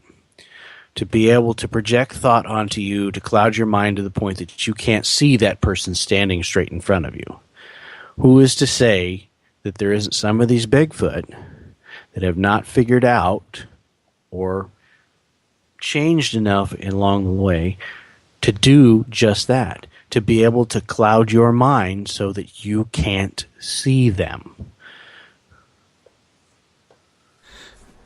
This leads to another question here, and Everett, we'll get you involved with this. This one comes from #SpacedOutRadio on Twitter, where Canadian Joe says, do any of you on the panel, and Everett, we'll start with you, attribute a supernatural or biological element to Bigfoot, or both? When I first started looking into Bigfoot, it was never a giant interest of mine. But when I first started looking into it, I was firmly of the belief that it existed, but we were going to find it in the jungles of Laos or somewhere remote where people don't go, and it was entirely a, terrestrial creature. But the more I've looked into it, the more I've opened my mind enough to say, I can't say that anymore. I don't know the answer. I don't know if they're interdimensional, but I'm open to the possibility. That's the best I can say. I tend to think, with my own personal experience, that they are or do have some sort of supernatural ability. What that is, I'm not sure. I don't think we can close the door on those topics like many different investigators and some have even been on this show, have done. And this is where we get into, and I know all of you are sick and tired of me hearing about, or saying it, but I'm going to say it again. This is where we get into the whole idea of using science to hide your opinion as fact, because they don't want to get into or investigate the supernatural aspect of it. But my question is, how could thousands of years of First Nations or American Indian legends go unwarranted in that scientific study? And I think that's where we lose a lot of that credibility. I do believe Bigfoot has both elements in them. But I mean, there are questions that I have that don't make sense. For instance, personally, the pixelation I saw right before I heard the roar. Okay, there's that. There's also other topics that go along with that. Why do they kidnap only women? Why do men not get kidnapped in First Nations lore? Okay, there's a number of different ways. Why are the photographs or videos always blurry? Not everybody is that bad of a photographer or a videographer. Maybe this creature has some sort of ability to mess with cameras or to blur its outline. I don't know. It hasn't been proven either way. I don't believe, on a personal level, that it has any ability to blur itself for video or photo purposes, but until that's proven, we don't know. And we can't just say it's woo-woo or any crap like that. Because, as Eric Markham would say a number of times, and we've discussed it with him a number of times on this show, science is about proving or disproving theory. And as long as those theories, which are questions, are out there, they need to be investigated. Coop, your thoughts? As far as, I believe he's definitely supernatural. Could some of them be biological? Definitely. I think when they're in physical form, they are biological to an extent. But you've got many cases where people with weapons that were hunting Bigfoot have the impression on them that, we're not going to shoot. They didn't even raise their weapons up. That to me indicates intelligence. To me indicates supernatural ability. And like we've said before on this show a few times already, look at the Native American lore. It's not even, to me, debatable. Just based on all those, and like you said, the pixelation. Back in the 60s and 70s when the video was made, they had different cameras. I think if you try to get a picture today with the same kind of camera, it might work, it might not. That would be one of those experiments you'd want to try. Corey, do you believe this could be a biological and supernatural creature, or do you think it's one or the other? I'll be honest, I don't really know. I mean, there's a possibility of it being other. I still kind of go with a little of my own theory there. If there's a possibility that this creature has learned how to cloud men's minds. Kind of a psychic type of thing, a little bit. So, and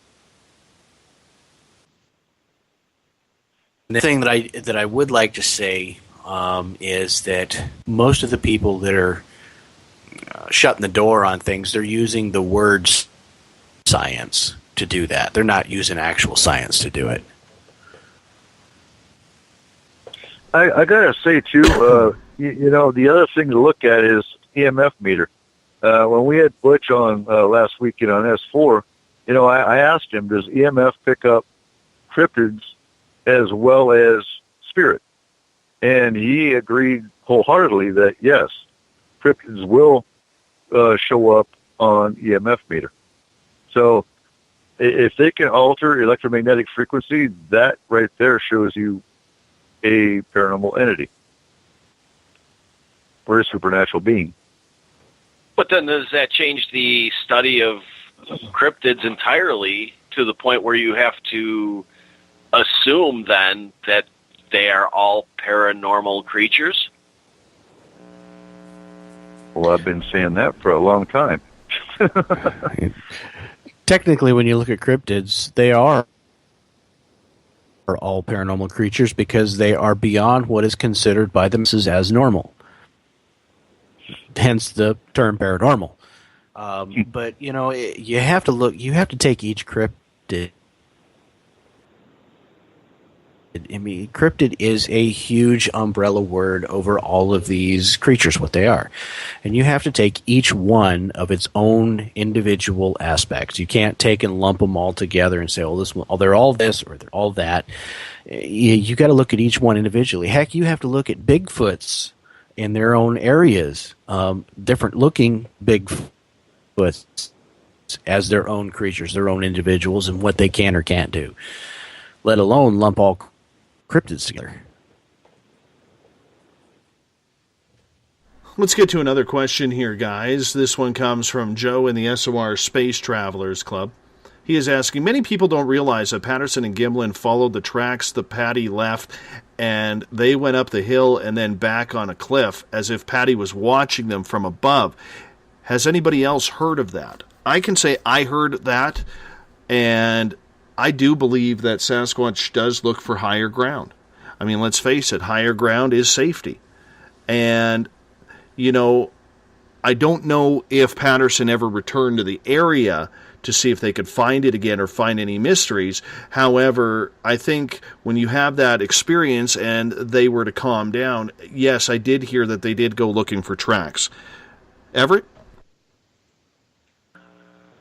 I've heard a little bit about that, and you're right, it does make sense that it would go to higher ground.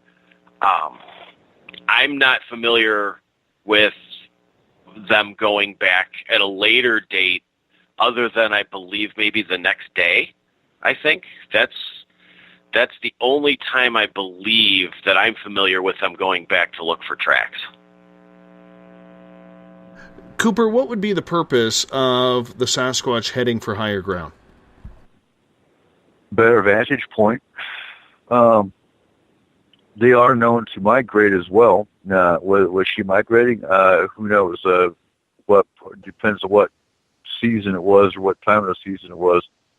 But higher ground, if you look at the aspect of the way she was looking back at them to see where they were and what they were doing, going to a higher ground to get a better vantage point to look down on them.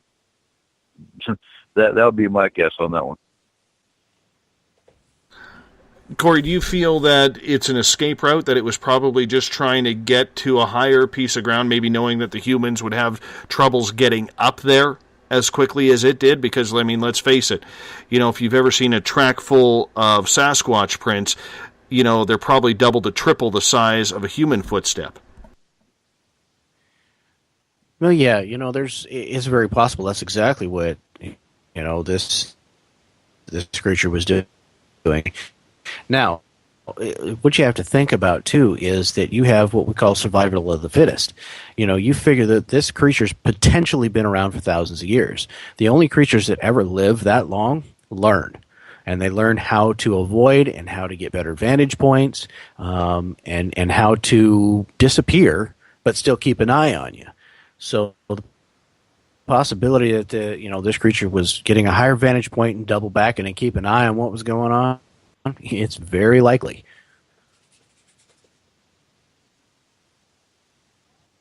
Do you believe then that this was just a money effort, Everett? There's a lot of people who believe that they were trying to make a buck off of this because they were broke, being Patterson and Gimlin. I don't know. That kind of goes back to, is it genuine or was it fakery? And I don't know. The bottom line is they never made a ton off of it, but looking at Patterson's past before it and his interest and the things that he had done prior to catching the Sasquatch on film, there's that possibility that it was a money-making venture. But back then, with so little interest in it and it's still being kind of looked down upon to investigate these kind of things, who would pay for it? Because you didn't have the media outlets like you do today that would pay tons of money for something like this. So I really don't know. I wish I did. I think that would, at least in my head, that would answer a lot of questions. But I just can't say that it was definitely a money-making venture for them. Corey, do you think there was any financial implications on this? And to be honest, again, I go back to, you look at the time and the era on it. I don't think that there was really any potential for them to bring something like this film out to gain any good notoriety that would bring them financial stability or any large finances at all. You're talking about an era where just about everybody would have looked at them and said they were crazy or they were devil worshippers or who knows what other else. I imagine that them bringing this out in that time probably brought them a lot more heartache than it did anything good. And I don't believe that even in their minds they would have thought that this would have brought them any real good financial gain.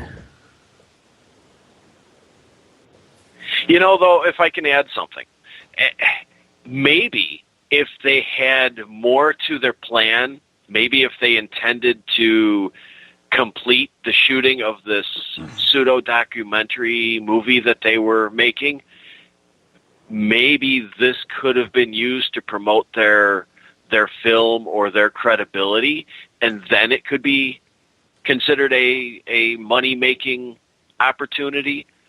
But that film, I don't believe, ever came about. So, I like I said, I don't think it was, but there's that possibility that it was sort of planned out as a money-making venture. I don't know if it was or not. Oh, go ahead, Eric. But you gotta understand too. Back then, they didn't have YouTube for clicks. You didn't make money off a bunch of Bigfoot video clicks on YouTube. You didn't, like you said a minute ago. They didn't have the media sources to get this out there.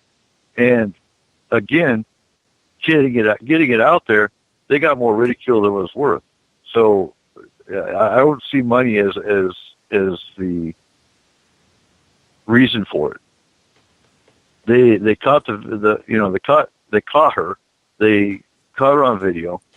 They released it. And I think they had more to lose by releasing it than they had to gain. Let's get to another question from Joe Monk. And we never know if it's Joe's hair or Joe actually answering or asking the question, because he's got great hair. He is asking, and Eric, we'll start with you on this one. In the full-length stabilized film of the Patterson-Gimlin film, people claim that there may be a baby Bigfoot in the area, and that's why Patty was moving out so quickly to distract people. Any thoughts on that? I have actually gone looking for that, and personally, I have not seen any baby Sasquatch whatsoever. Coop? Again, I haven't seen that part. I wouldn't be surprised, because baby's going to follow her. She's trying to get out of the area fast to protect her young. Now, bears, on the other hand, will attack to protect their young, which shows the difference between Bigfoot and animal. Because if there is if there is a baby, then she would be attacking if she was an animal, versus getting the baby out of the area. And looking at mammary glands would also lead credence to the fact that there probably was young.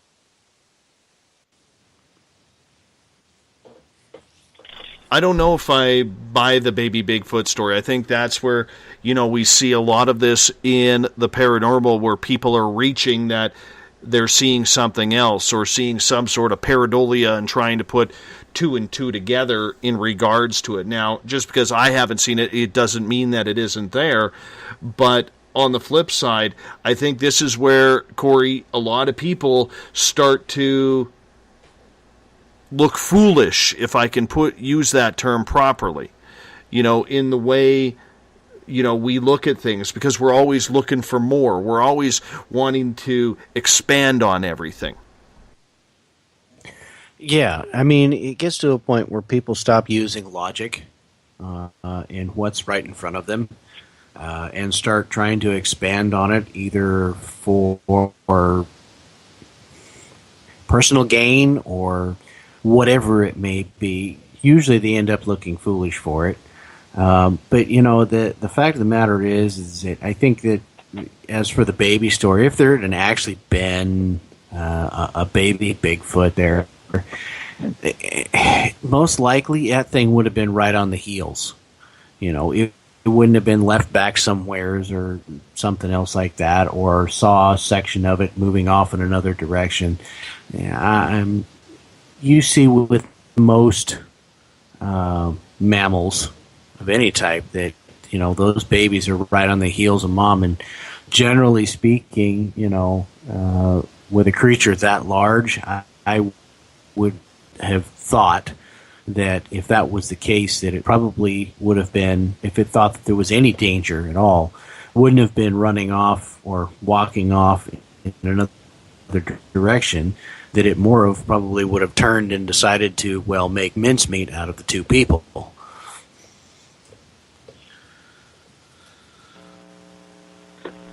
Everett? I've never seen any evidence of a baby there, and I would think that if there was, this Sasquatch would have maybe paid more attention to directly behind her. She never really seems to pay any attention back there or reach for anything, or, you know, even a dog will kind of rustle up or round up their puppies. You would expect it to show some sort of attention to what's behind it and not just walk away. So I don't really think that there's a baby or infant Sasquatch there. Eric, do you think that the creature probably would have shown more aggressiveness rather than a bug-out situation if there was a baby there? Yeah, well, and that's an animal reaction. If you're talking a supernatural creature, I think she responded in part. If you want to look at Bigfoot more as a primate, more as an animal, then yeah, she would be aggressive. And again, I haven't seen the baby. I don't know if there is or is not one in the video. But if you look at the way she was looking back at them to see where they were, is a response I'd expect of a mother that was trying to lead her young away peacefully, not aggressively. So, I mean, it can go either way. You know, either she was just looking back to see where they were because she was trying to get away, or if she had a baby, same thing. I guess the way I'm looking at this, guys, and feel free to jump in, any one of you, is the fact that we have seen animals, whether it's deer, bear, whatever it is, attack if their babies are threatened. This creature walks away if there is a baby there. I don't see any animal out there, especially in the wild, leaving their baby to get the hell out of Dodge and walk up a hill. I just don't see that happening, especially in the wild. Joe's bringing up the point, and I agree. A lot of wild animals, they will try to distract to get you away from their baby if they're not aggressive. And I agree with that. I'm trying to think. I think raccoons do that. There are wild animals out there that, rather than attacking or rather than running to their baby, they want their baby to stay hidden, and they will lead you away from it.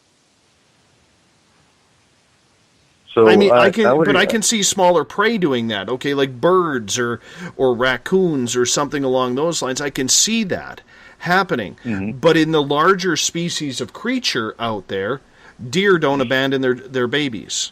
Okay, bears are very protective. Moose are very protective. And I'm going by creatures that are in my area here. I could see them defending their lot rather than just walking away trying to distract. Right. And I agree. But you're talking humans are very protective. They are. But if you want to look at the supernatural side of it, just playing devil's advocate here, if you look at the supernatural side of it, maybe that was her defensive mechanism. And that takes away from the animal side of it. Not a primate, but a supernatural being. Everett, what's your thoughts on that? I'm just wondering if maybe she perceived, yes, there was a threat, but in that situation, maybe the best thing to do, if there was a baby there, was to simply get out of the area. I mean, they were, about 25 to 30 feet away, and they probably, if they weren't expecting to come upon her, they probably weren't acting in a threatening way.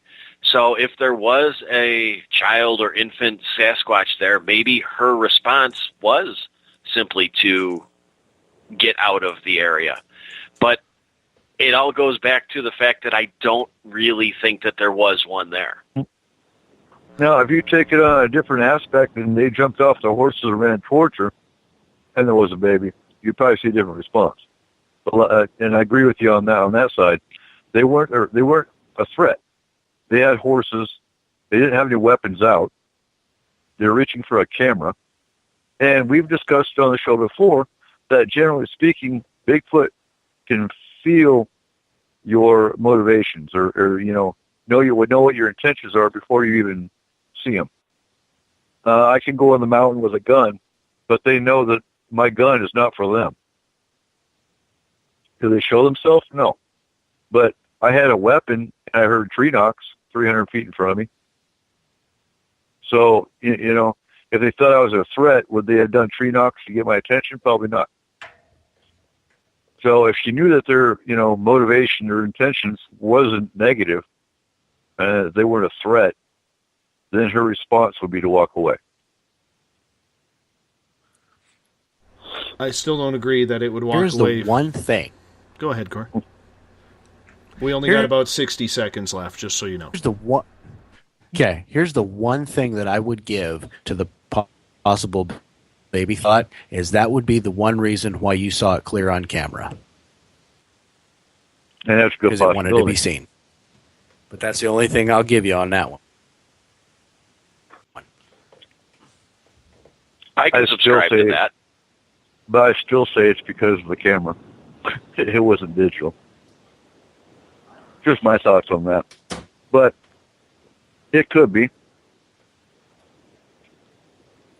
We'll never know. I think it was just trying to get the hell out of Dodge, not understanding the situation that it was under at that point. I'm pretty sure that creature had seen humans before, but probably not so up close and personal, and probably was startled. The fact to me that it wasn't aggressive in any way does lead me to believe that there is no baby Sasquatch there, number one, but number two also leads me to believe that it's a docile creature, unless provoked. Because, let's face it, those horses freaking out would have provoked that animal, or could have provoked that animal. We're going to get more into that in our number 3 here on Spaced Out Radio. We're talking Sasquatch all night on the 50th anniversary of the Roger Patterson, Bob Gimlin film from Bluff Creek, California on October 20th, 1967. We've all seen the film. We've all tried to break it down, and we're going to continue with Sasquatch Talk and your questions in the chat rooms right after this on Spaced Out Radio. We're getting strange on Saturday nights. Hi there, this is Dave Cruz, and each Saturday, starting at 9 p.m. Pacific, midnight Eastern, I will take you on a tour of the weird and obtuse on Spaced Out Saturdays, from aliens to Sasquatch and every tinfoil hat in between. We got you covered. Join us at spacedoutradio.com for Spaced Out Saturdays. See you there. Not ready for bed on Saturday night? Right after Spaced Out Saturdays, hop on over to S4 with Corey Ruiz and me, Eric Cooper from Forest Moon Paranormal. With S4, there are no limits to what we try and uncover. From government conspiracies to helping clean up the paranormal, no topic is safe on S4. We get to the heart of the matter, of the subjects you want to learn more about. So tune in on S4 starting at midnight Pacific, 3 a.m. Eastern, only on spacedoutradio.com. Have you had an experience you can't explain? Would you like someone you can trust to look into it? We have just the place. The SOR Sightlines Report is the place for you to find answers. Whether it's Bigfoot, UFOs, Dogman, ghosts, aliens, or anything strange, the Sightlines Report will get you connected with one of our expert researchers to find out what's going on. All of your personal information is kept 100% confidential. The SOR Sightlines Report, a place for you to find the answers you need. Only at spacedoutradio.com. Hi there. I'm Butch Witkowski, lead investigator with U4Cop. On the final Monday of every month, you can listen to me and host Dave Scott on Spaced Out Radio's Strange Days. We're going to get to the heart of the matter when it comes to what's happening out there. People are seeing and experiencing things from ET contact to Bigfoot, and I want to hear about it. Your experiences are what we investigators need to help solve these unknown mysteries. So tune in at spacedoutradio.com to the final Monday of every month from Butch Witkowski's Strange Days. This is Eric Markham, news editor for the Spaced Out Radio's The Encounter Online. We have put together a great team of writers and journalists from all over the world to bring you top-quality paranormal stories, from alien encounters to the latest conspiracies. You won't find any of that fake news here. True stories and top-notch reporting as we look to bring these experiences to the mainstream. The Encounter Online, only at spacedoutradio.com. Do you want to know the truth? Do UFOs exist? Are aliens real? Are the governments hiding the biggest secret in history? We're UFO seekers, and we're on a hunt for the truth. Subscribe to our YouTube channel and follow along with us as we journey across the United States, visiting UFO hotspots and alien hotspots, trying to document the UFO phenomenon. Catch us on Spaced Out Radio every third Monday of the month as we discuss Area 51, UFOs, and more. And also, don't forget to subscribe to us on YouTube. Patrolling the Pacific Northwest, we are always on the lookout for the strange and unassuming stories that real people are experiencing. Hi, I'm Vincent Zunza from Pacific North Weird. Me and Alexandra Sullivan have teamed to bring to you those odd stories that never seem to make it into the mainstream. Stories so weird that will leave you scratching your head wondering, is this real? It's as real as it gets with Pacific North Weird. You can watch our videos right here at spacedoutradio.com. Become more intimate and interactive with Spaced Out Radio. Join our Space Travelers Club with your new membership. For $5 a month, we'll provide you with special access to the website, monthly prize draws from books to psychic readings, along with monthly newsletter, private interviews, and more. Sign up today to be part of Spaced Out Radio's experience. Looking for a place to advertise at a very reasonable cost? Look no further than Spaced Out Radio. SpacedOutRadio.com has an advertising tab that you can click to check out our daily, weekly, and monthly packages to play on the radio, or our website including social media. From commercial spots to banners, we have it all. Check out our competitive pricing today. Don't have time to listen to Spaced Out Radio live? Wherever you are, the car, the office, the shower, or even if you're traveling, we're right here for you. Each Spaced Out Radio show can be found on iTunes, TuneIn, and on our YouTube channel, Spaced Out Radio Show. It's the perfect way for you to catch up on our shows. For more information, just head over to our website, spacedoutradio.com, and tune in to us today.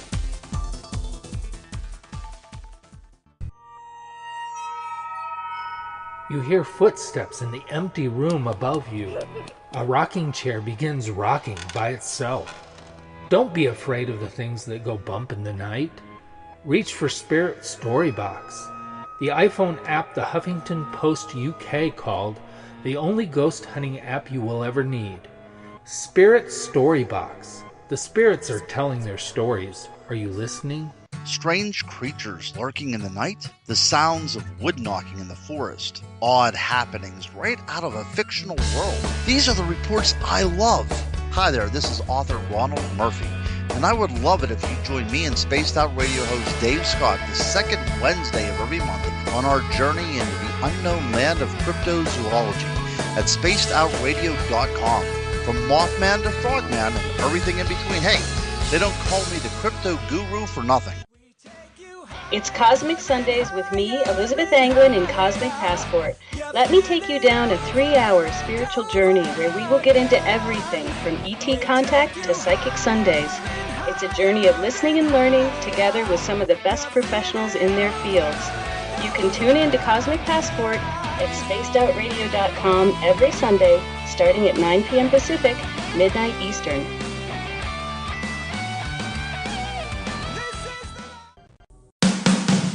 The views and opinions expressed by tonight's guest and topic of discussion do not necessarily represent the official policy or position of Spaced Out Radio, Spaced Out Weekend, Spaced Out Radio Limited, its hosts, syndicated carriers, or anyone associated with this broadcast.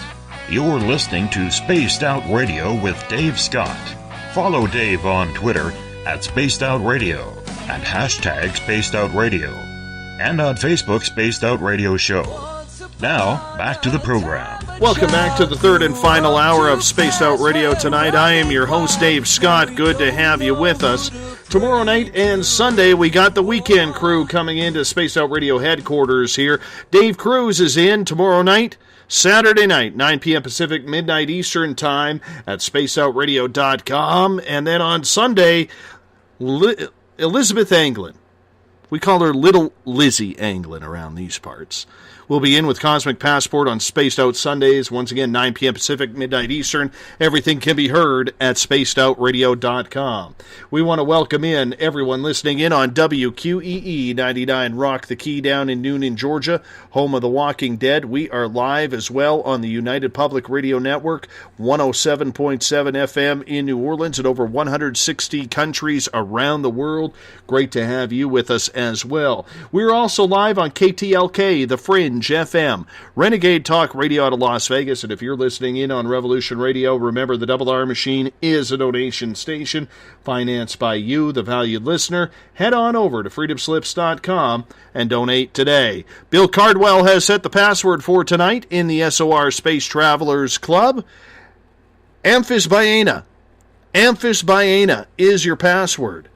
No one knows what it means, but Amphisbaena is your password for tonight. Bill sets a password each and every night right here on the mighty SOR.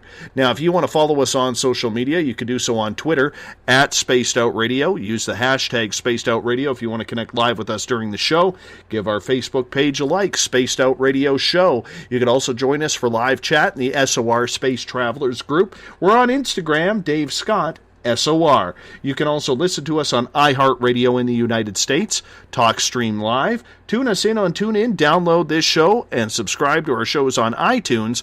Our website is spacedoutradio.com, where we have a plethora of features for you, including joining the SOR Space Travelers Club for $5 a month, rock out to some Bumblefoot, shop at our Spaced Out Radio store. Imagine how good you would look in one of our t-shirts. You got the Encounter online to read, as well as video footage from UFO Seekers and Contact TV. Everything at spacedoutradio.com. We are talking Bigfoot tonight on the 50th anniversary of the Roger Patterson, Robert Gimlin film that was filmed in Bluff Creek 50 years ago today. And it's still a hot topic for debate in the field of cryptids. From S4, we have Eric Cooper and Corey Rees. And from the Encounter Online, we have Everett Thiemer. Gentlemen, welcome back. Thank you. Great to be back. I think Bob has a great question here. And Bob has a good beard, by the way. Very good beard. And he is asking in the SOR Space Travelers group on Facebook, and Coop, we'll start with you on this one. Why does a spiritual creature, if that's what it is, need material food? Who's to say it does? Has anyone seen it eat? I mean, you do have people that leave gifting sites, and me included. I left candy. But has anyone ever seen it actually eat? It lends more that it enjoys our marshmallows, like you can state, Dave, and, candy and material things. But no one's ever actually, the ones that have seen a Bigfoot have never actually seen it eat. So who's to say it needs to eat? There have been reports and people who have said on this show that they have been witness to creatures like Sasquatch or even Dogman, but since we're talking Sasquatch tonight, literally grab a deer and rip it apart. Okay, there was the story out of the Florida Everglades, or I believe Louisiana, one of the two, where a gentleman was hunting in a deer stand, and he was hunting for feral hogs. And this Sasquatch snuck right up, and he thought there was a hunter very close to where these pigs were. And when the creature jumped out, it grabbed the biggest hog, slammed its head against a tree, and then threw it over its shoulder and looked up at the guy in the deer stand and growled at him. So there are points where I do believe the creature is carnivorous, but I really am not sure, and this is my conundrum with the creature, because I do believe it has some sort of supernatural ability, but I do think it's playing on an earthly plane as well. Like, well, how different is this, though? Go ahead. There's a real simple answer to that question, and you just flip it back to humans. There are many, many, many humans that are considered spiritual beings, but we all require food. And Dave, I was going to say, how different is that from your ghost Willie wanting a beer and you leaving a beer for him? Well, I mean, that's all that's up in the air, It's all up in the air with trying to figure out what this creature is all about. How much animal and how much human? And this leads to Andrew's question on Twitter. He says, the idea of a monkey with great intelligence and sophistication has been present in human tradition. A lost white city of the god monkey has been discovered in 2012 in the Honduran jungles. And then, the Hindu culture as well is very much on board with monkey gods. So his question is, could Bigfoot be the remnant populations of this ancient idea? Everett, what do you think? Maybe. I think we need to get we need to establish a path to go down to really decide what Bigfoot is. We have these theories, and we really need to investigate them before we just keep throwing out there, it's a physical being, it's a spiritual being, it's an interdimensional being. We people to take a look at these theories and try and push them farther along to really make some headway and come up with some better hypothesis that we can follow along and try and push it forward before we can really start making those comparisons or those analogies or those conclusions. Corey, what's your thoughts on that? Well, you take many ancient civilizations, and just about anything that was out of whatever normal was for them, and most of them would look at those type of things as gods. You look at hieroglyphics and many cave paintings and different things like that, and you see things like things that they were considering gods that look very much like UFOs or aliens. So, I mean, it's not a very far-fetched thing to look at something like Bigfoot and have an ancient civilization think that it was a monkey god, because I mean, here is what looks kind of like a monkey, kind of like an ape, but walks upright all the time and seems to be far more intelligent than most standard primates.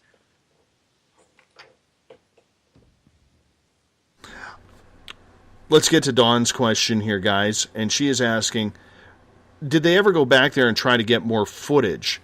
If I had seen a Bigfoot, I would be there every day. Everett? I don't think they did. Wasn't the site lost again? And it wasn't confirmed, or they didn't find it again until, about 5-6 years ago, maybe? That they didn't know exactly where it was? Yeah, apparently it would flooded out and overgrown. I'm trying to look up that as well, whether or not they had gone back there after this had happened. So please forgive me on that as we try and figure out what happened afterwards. Okay, let me throw in real quick. Gail's commenting in the Space Traveler chat that the little Bigfoot can be seen in the film. It pops out from behind the big boulder to the left.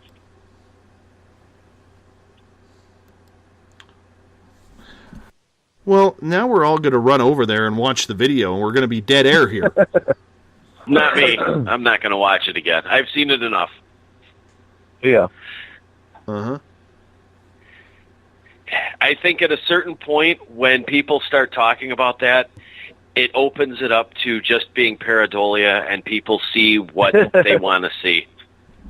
I would agree with that. Could very well be. And I know Gail's going to be mad at me for saying that, but I think that's just the way I feel. That didn't pop up until a later date, and it seems like it's kind of just a way to extend a little life into it or add some more mystery to it. And, you know, if you hear it enough and you look at it enough, you can probably convince yourself that something's there. Well, and honestly, looking at the picture of her looking at the camera, I can see a face to the right of the head. I mean, and again, that's pareidolia. If you look hard enough at it, you probably even see an alien. I mean, I don't know. But, yeah, the more you stare at it, the more you study it, the more other phenomenal things you'll probably see. Mm-hmm.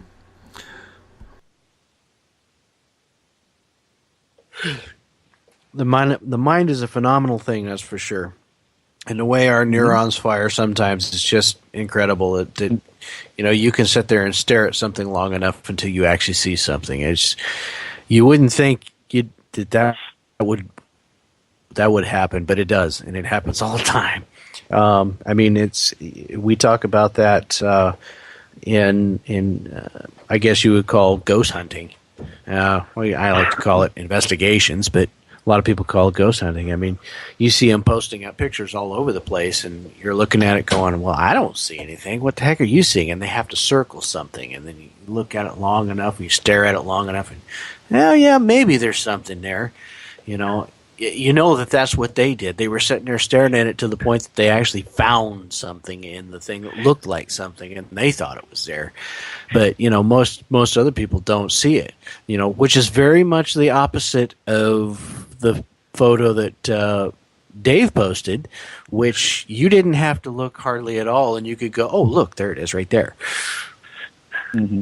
Well, you know, Corey, now that Cooper has mentioned it, I'm looking at probably the most famous frame with her looking back into the side here, and I've never noticed it before, but as clear as day, I can see up to the right of her head, there's like an alien or spirit face coming out of the foliage.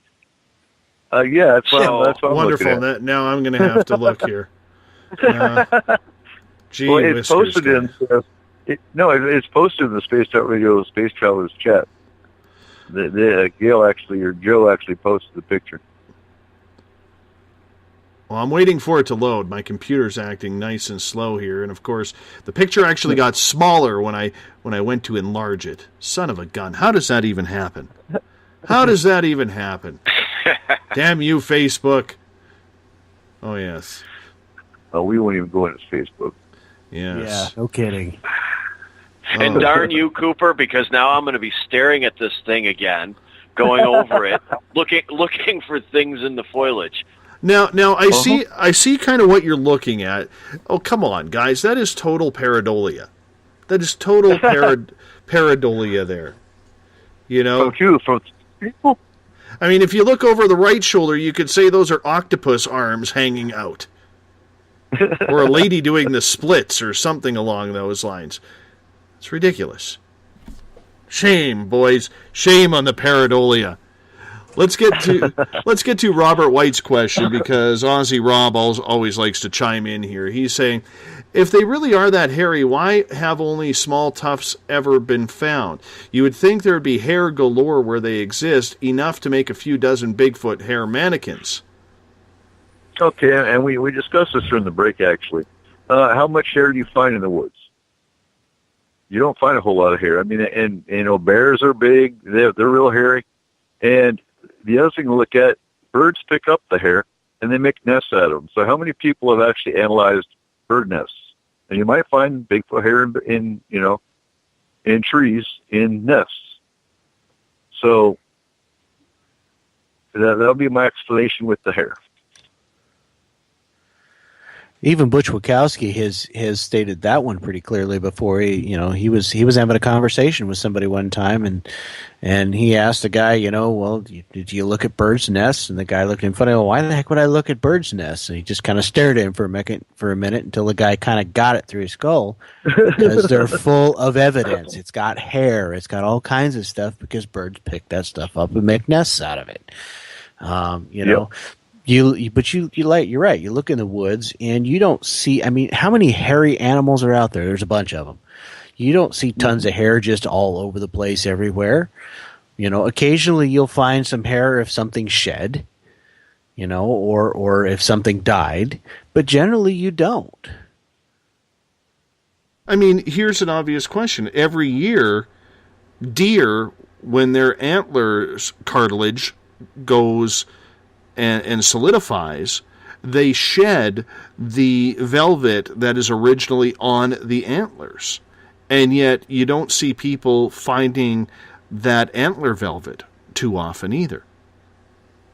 And you would think that that's easier for somebody to find, because a lot of times they will rub up on trees to work that off. So there should be plenty of that around. And you would expect that to be a lot easier to find, but we don't find that either.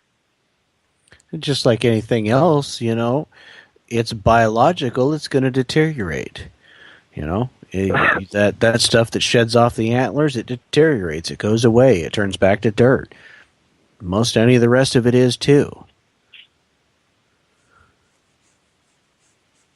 And that's my thinking of it. I mean, there's so many signs that we see in the area of the wild. Rarely will you come across the body of a bear. Rarely will you come across even deer bones, for that matter. But they're out there. They're out there. You know what I'm saying?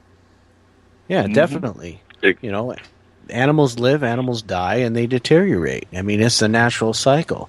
So, I mean, when you ask a question like that, why don't you see tons of hair there? Well, because the natural cycle of life. I mean, as with anything else, it's going to deteriorate. It's going to get beat down into the ground. Rain happens. Wind happens. It just gets mixed up, and it turns back into the dirt and everything else that's on the ground. Mm-hmm. And then if you add in that they have burial sites and that they bury their dead, that makes it even all that more difficult to find evidence. Mm-hmm. And don't forget, too, there's always there's theories, too, that they are buried in heavy rock piles because, I mean, let's face it, I don't know what it's like down there where you are, Coop and Corey, but I know up here there's a lot of overgrown trails that have giant rock piles from where the old logging roads used to be. There's, cliffs and everything that are rocky, where people believe that maybe that's where Sasquatch does its, sending of the bodies, so to speak. So, I mean, there's a lot that goes on in these areas that we just don't know. Well, and that would make some sense too. I mean, you figure how big of a creature that is, and I mean, look at the kind of rocks that they throw at you when they're just kind of playing around. I mean, it wouldn't take too much for them to take, one of their dead and put it in a spot and pile a ton of rocks on top of it. No, I would agree. I mean, there's also the theory, too, that if they are interdimensional, that they actually take their bodies to wherever they come from. I mean, there is that theory out there, too. Which is entirely possible. Could be. Could very well be. We don't know. That's part of the mystery of this creature. Right?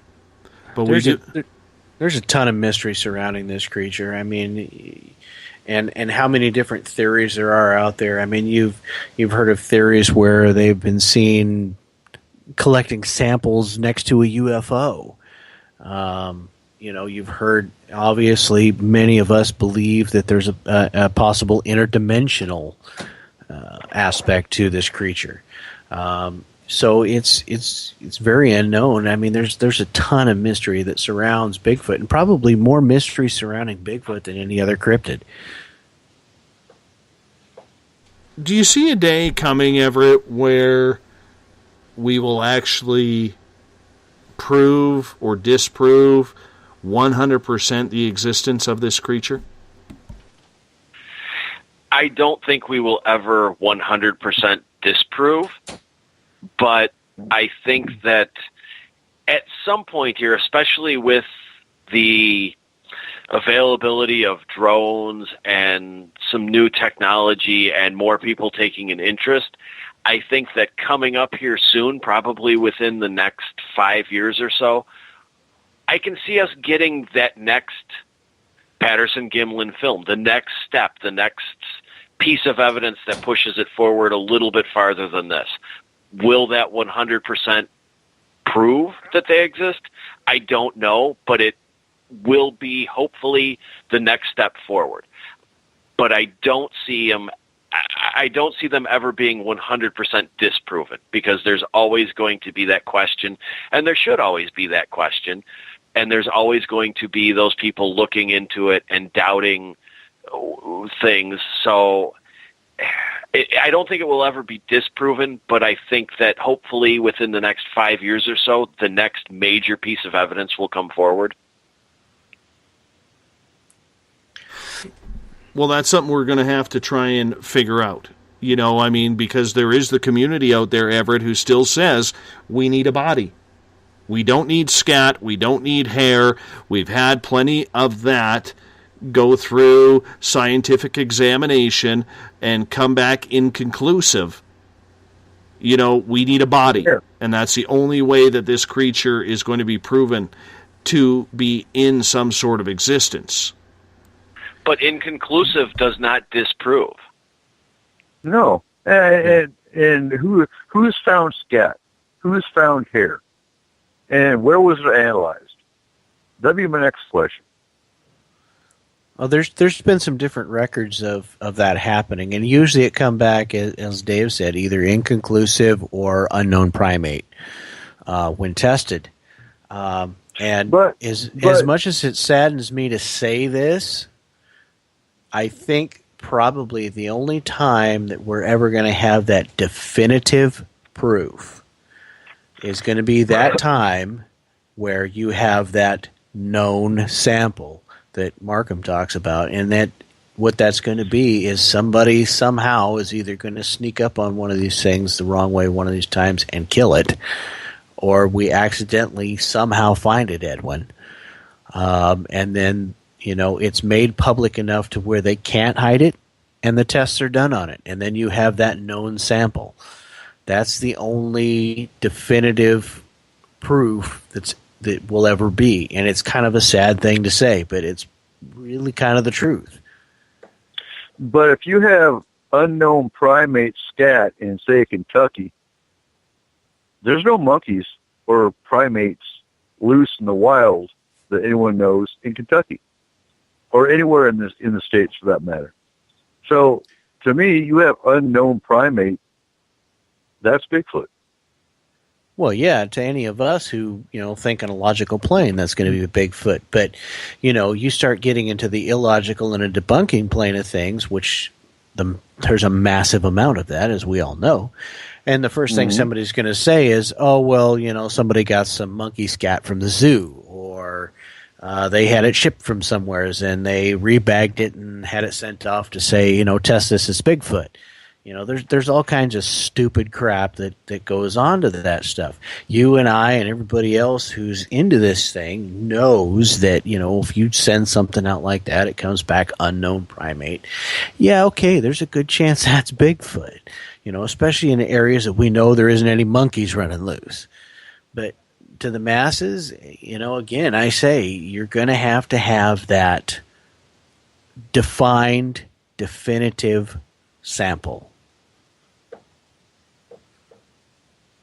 I would agree with that, but at some point, like up there in Washington, or like Cooper, like you had said, in Kentucky, if you're repeatedly getting independent submissions of unknown primate scat that has to point into the direction that there is something there that even the scientific community would have to admit is unknown. If you don't have monkeys and gorillas and other primates running around Kentucky, why is there any unknown primate scat in the area? Well, and there lies the logic part of it. I mean, yes, that is logical, what you're saying. Problem is that when it comes to anything that is fringe in the scientific community, logic goes out the window. That's the problem. Could very well be. Gail is asking a question in the SOR Space Travelers. Then I'm going to read her comment because her and I got into a debate earlier on Facebook regarding Sasquatch. But her question is, where specifically do any of you get the idea Bigfoot is interdimensional? Let's start off with you, Cooper. Okay, so interdimensional. The fact that, like I said before, how else you explain tracking a Bigfoot track into an open field that disappears? We're talking there's no trees for him to climb up, because it's always been the argument. Well, he went up a tree. Okay, I'm talking, I know people that have tracked Bigfoot tracks into an open snowy field, and he just disappears. Will you jump on a helicopter? I don't think so. You dig a hole? No. If you dimensionally shift or go interdimensional, you will just disappear. Also explains possible lack of bodies. Explains why game cams and cameras in general will only pick up a white blur or a white blob, or cameras go white. Interdimensional will also show up on EMF meters. It will also show up as a pixelation in some cases. So that's where that's where I get the interdimensional aspect. I myself have never said for sure that Bigfoot is interdimensional. I said it's plausible. You know, I think it is plausible. I think there's a lot of evidence that says that it's a very good possibility. And most of it Cooper just said. Do I have any definitive proof myself? No. But yeah, it's plausible. The reason I kind of agree with... Oh. Go ahead. I kind of agree with Corey. The more I look at it, I haven't completely subscribed to the idea that Bigfoot is interdimensional. But the more I look at the evidence, the more I'm open to the possibility. I haven't ruled it out, but I haven't decided in my own head that it is in any form interdimensional yet. The reason why I believe it is because in my daytime career, I've had a lot of First Nations clients who I have discussed the topic of Sasquatch with. And throughout history, they have been told that in their legends and stories that Sasquatch is either, what I always tell you guys, it's either interdimensional or a shape-shifting type being. They also call it the wild man. They call it a lot of different things. And until we truly know, we can't dismiss what legends have said, what people have said. Now, like I told you before, when I first heard that was before I had my own experience. And when I saw the pixelation, and then just seconds after that, getting the roar happen, putting two and two together was pretty easy for me because I was there to live it. So that's why I believe there is something different with this creature, something that is supernatural. So I'll post this one here to you, Dave, and think about this for a second. So you saw the pixelation and you heard the roar. What is the possibility then that is a being that has the ability to cloud men's minds, which means he could cloud your mind into not really being able to see him? there were 4 of us in the group doing a perimeter walk around the house because there was a lot of paranormal activity on this farm. The farm was 10 acres, and only 2 of the 4 of us saw the pixelation. 2 of the 4 of us saw it. So Right.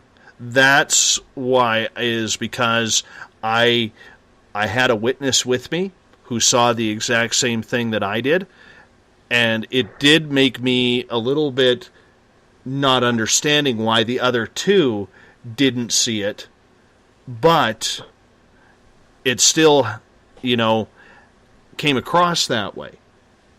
Well, and that's where my theory comes into, where that this thing was able to mask itself psychically to 2 people for sure, but not quite to the other 2, because you 2 may have been a little bit more open to seeing and a little more gifted in seeing than the other 2, possibly. That's just theory, but it's one I throw out there. No, and it's very well possible. I mean, it's the same thing. How many times have we heard stories where the UFOs, you get 2 or 3 people or more people looking up into the sky, staring for UFOs, and only one person in that group sees an actual craft running through the air.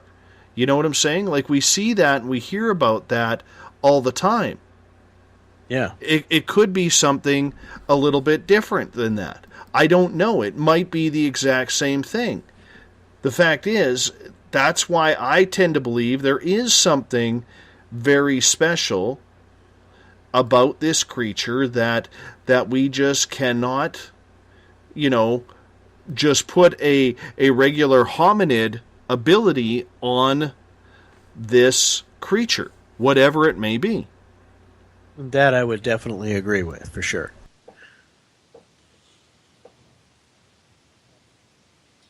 Let's get to Gail's comment here.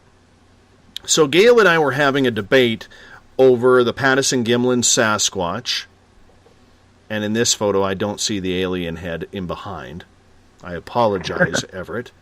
Although there is one that looks like a husky in the background.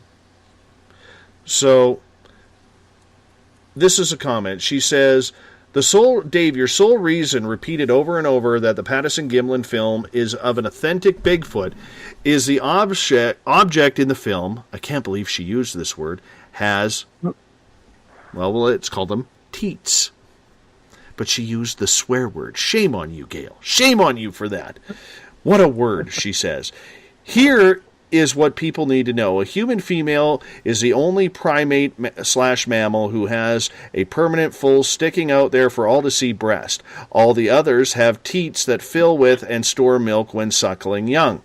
And those teats do not appear as though they have been stuffed with either foam, rubber, or boxes of Kleenex. With the exception of female humans. The milk-laden teat is pendulous and from the weight of the milk hangs in the downward position, not perky and pointed straight out as in humans and this film.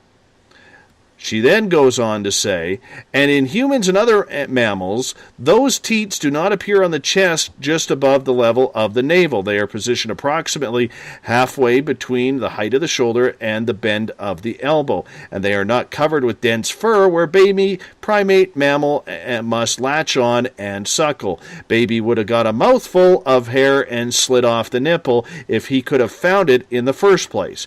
There is quite a bit of information available about Mr. Patterson, his efforts to support his Bigfoot hunting enterprise, and people he involved to achieve his goals. The 1960s were not the dark ages for creativity. Remember, Planet of the Apes was distributed and viewed in theaters in 1968. Given Occam's razor, you need to go with this being a very clever suit and film. Your thoughts? I would like to hear the comment that you replied back, because I think that one summed it up pretty well. Oh, no. Dave can't read that comment. Let me see here. Yes, Davey can. All right. So, we had some fun with this, so please excuse me. I said, Gail, unless it's gun control laws, you're usually bang on with your observations. That's the Canadian in me coming out there. However, on this one, we will politely agree to disagree. The breasts of this creature are the smoking gun when it comes to this video and still photo. Reason: Patterson and Gimlin were proven to be poor folk who had a keen interest in this creature. The fact that they caught it on tape, which has been looked over almost as much as the Zapruder film, is a miracle in itself. They didn't have the funds to purchase, create, or rent a costume. There is no sagging in this supposed costume, and even in 1967, and the start of the sexual revolution, nudity and showing skin was still frowned upon in public. Therefore, looking at the time and not with 2017 eyes, it would make sense that they would intentionally sew breasts on this supposed suit. Yes, boobies are lower. The boobies are lower than a natural human's breasts, or human's natural breasts. However, I'd like to think we can all attest we've seen saggy melons before, since nature and infant usage can hinder the perkiness of the perfect boobies. Also, this female Sasquatch walks hunched over, so the fun bags would look to hang lower. The fact that they are hairy doesn't signify the nipples, or as you like to call them, Captain Shirk, skin straws, aren't there or uncovered in the use. The pixelation of the video does not show the fine details of those guns. Also, it would not be prudent of Patterson or Gimlin to wreck a costume with tissued protrusions unless they were perverse people at the time.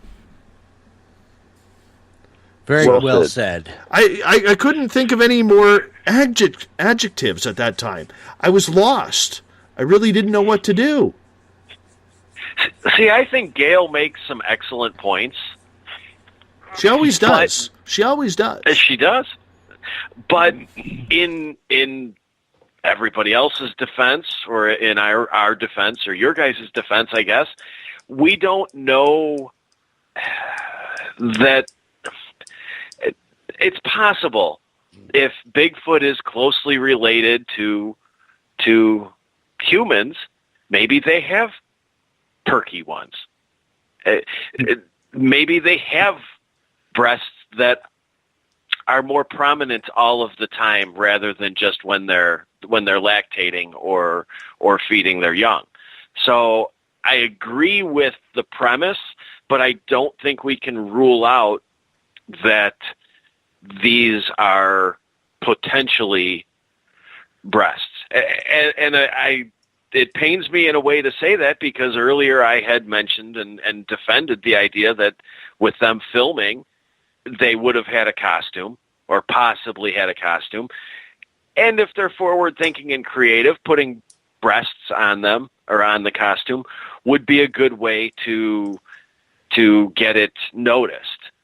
But I don't think we can really rule out that Bigfoot has perky ones.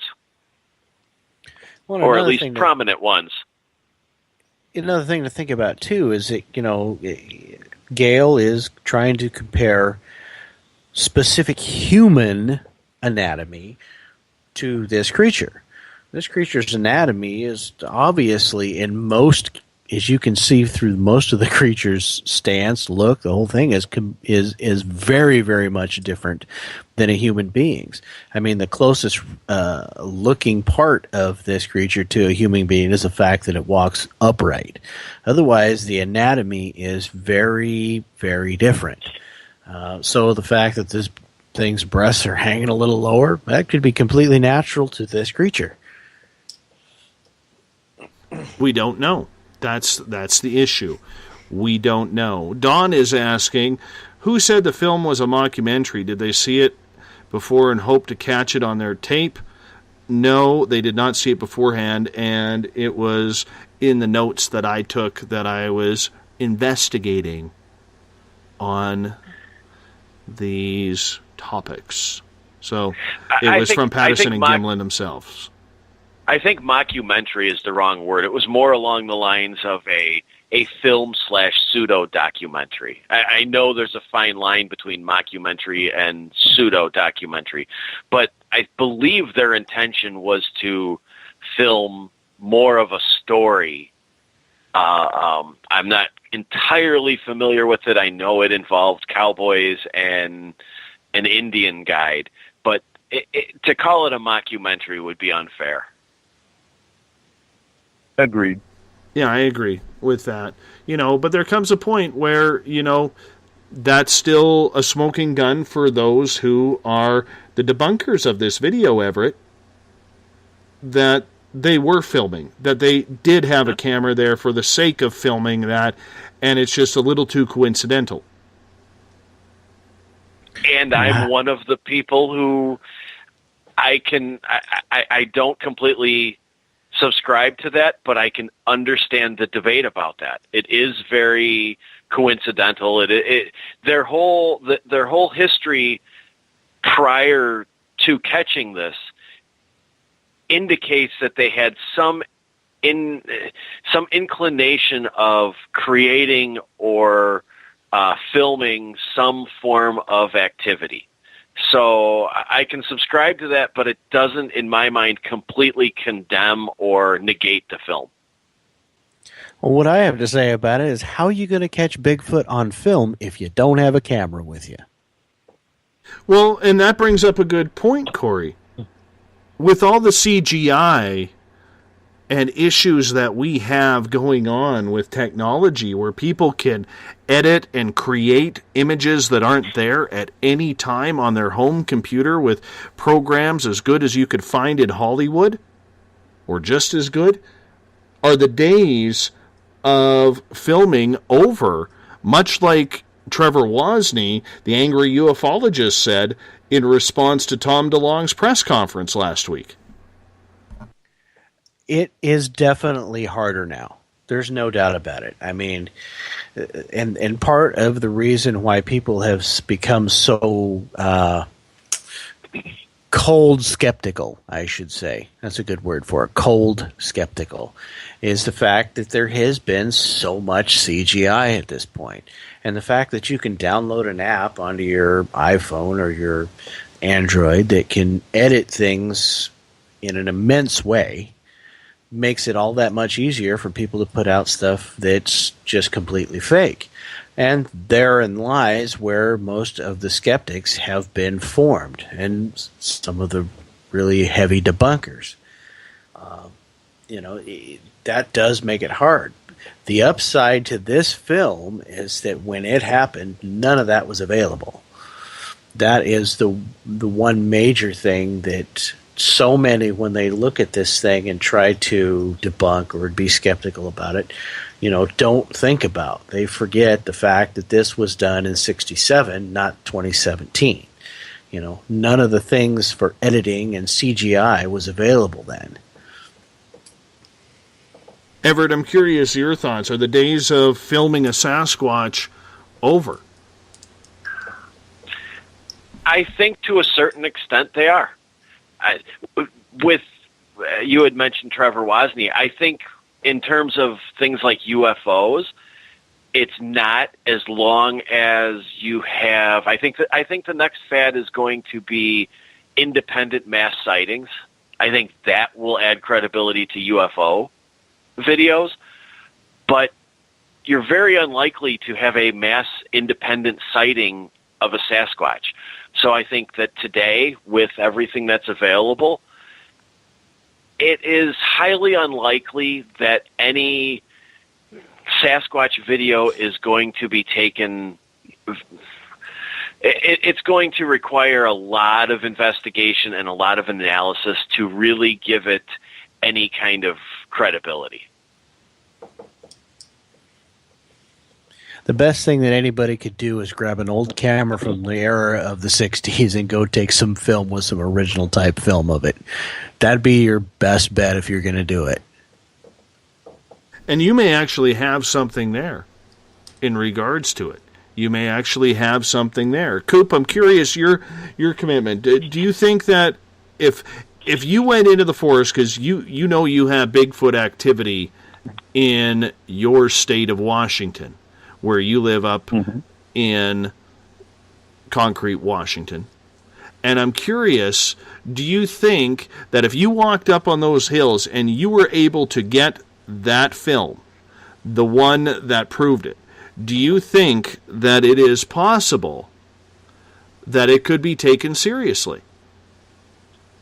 I think so, because I mean, in like we've been discussing tonight, is I think the digital photography is why you won't get a good video or a good picture. But if you take the camera they used in the '60s with authentic, the authentic film, that you might be able to bypass whatever cloaking or whatever energy they're putting out to keep it being filmed, and be able to bypass that and get that smoking gun and duplicate the Patterson Gimlin film.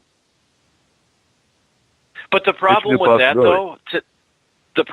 that, though, today is that even if you use that film and you verify or prove that it is an actual image on the film and not some form of editing, today costumes and makeup are so much better that there's still going to be that debate that, okay, it's actually on the film, but it's still just somebody in a costume.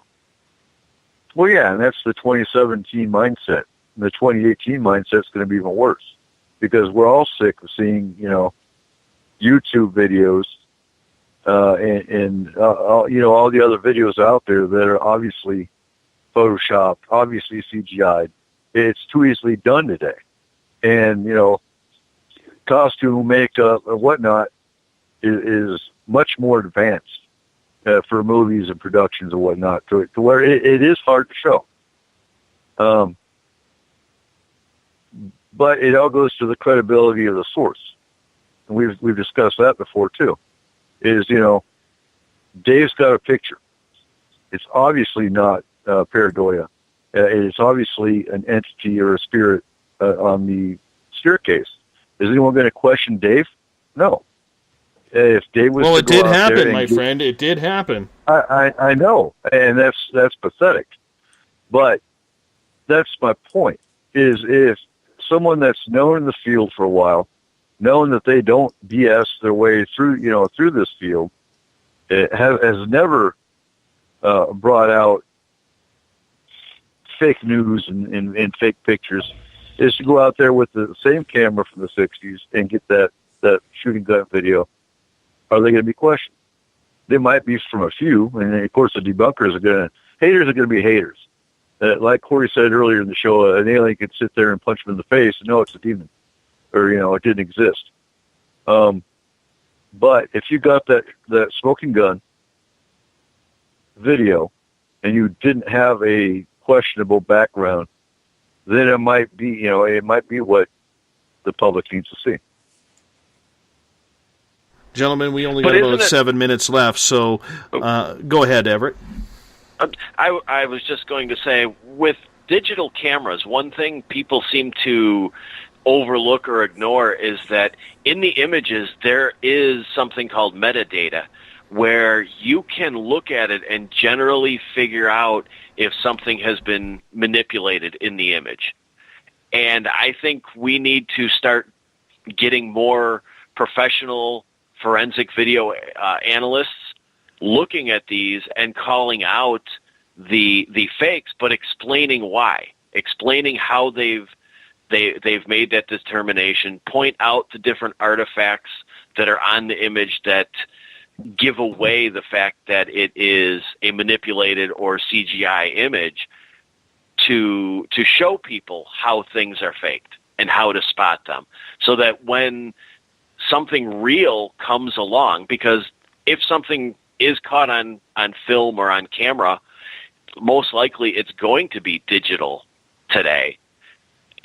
People need to understand how to look at these photos and see what is really there and dismiss right away the fakes. And then once they're dismissed, maybe people will move on to faking something else. And we can see photos that are genuine and have an analysis of why they're genuine. I've got an old digital film camera, and I've thought about many times of getting rid of it, but especially after discussions like this, I'm thinking I may just keep it. Yeah, it costs a few bucks to get film developed, but it's a lot harder to fake actual film than it is a digital thing. Mm-hmm. I've got one of those old 8mm handheld movie cameras with no sound and kind of makes that clicking noise when you use it. I keep that around, but film for that is tough to find. Yeah, I imagine. eBay. Look on eBay. Yeah, but even then, a lot of times you're buying old stock. Yeah. Anyways, when it comes to this, I honestly believe that the days of the camera are over for right now. I really do, because of the fact that we have so many fakers out there. And I'm also a firm believer that if anybody gets it on film, gets that money shot that everybody is hoping for, I would highly advise them, do not let it go public. Keep it for yourself.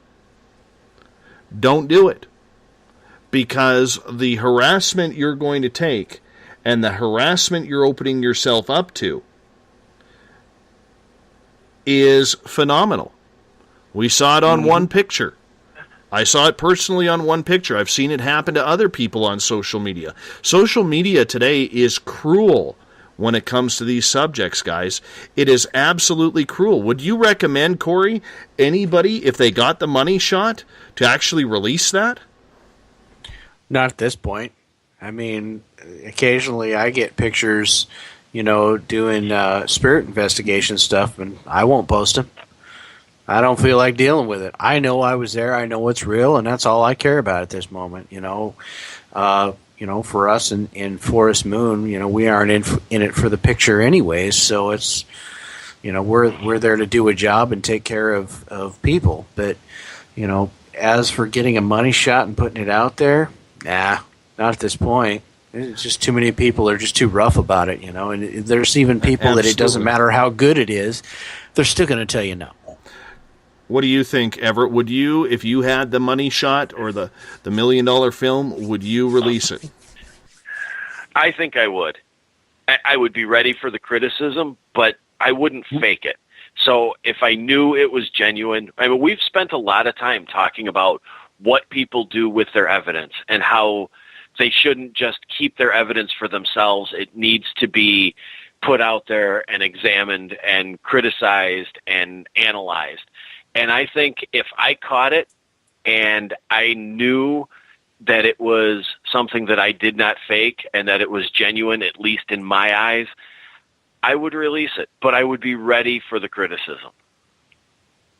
And how about you, Coop? No, and I've got pictures that don't get released. They get released to the people that matter. But as far as posting them, no. Because, again, if they don't want to believe it, if they don't want to see it, they're not going to. So what's the point?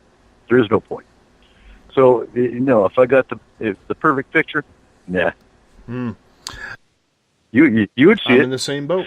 Well, I mean, I would share it to a select few, but for putting it out in public, I don't think I'll do it anymore. Even if I catch something great on my museum tour, it's just not worth it.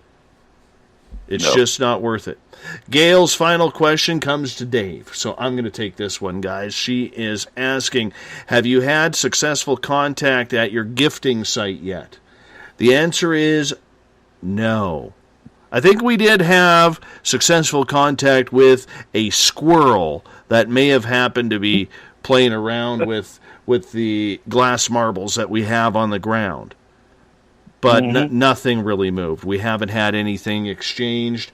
We are actually going back there tomorrow, Bazooka Joe and I, tomorrow afternoon. We're going to go check it on out. Coop, give me a rundown on what's on S4 after Dave Cruz's Spaced Out Saturdays tomorrow night.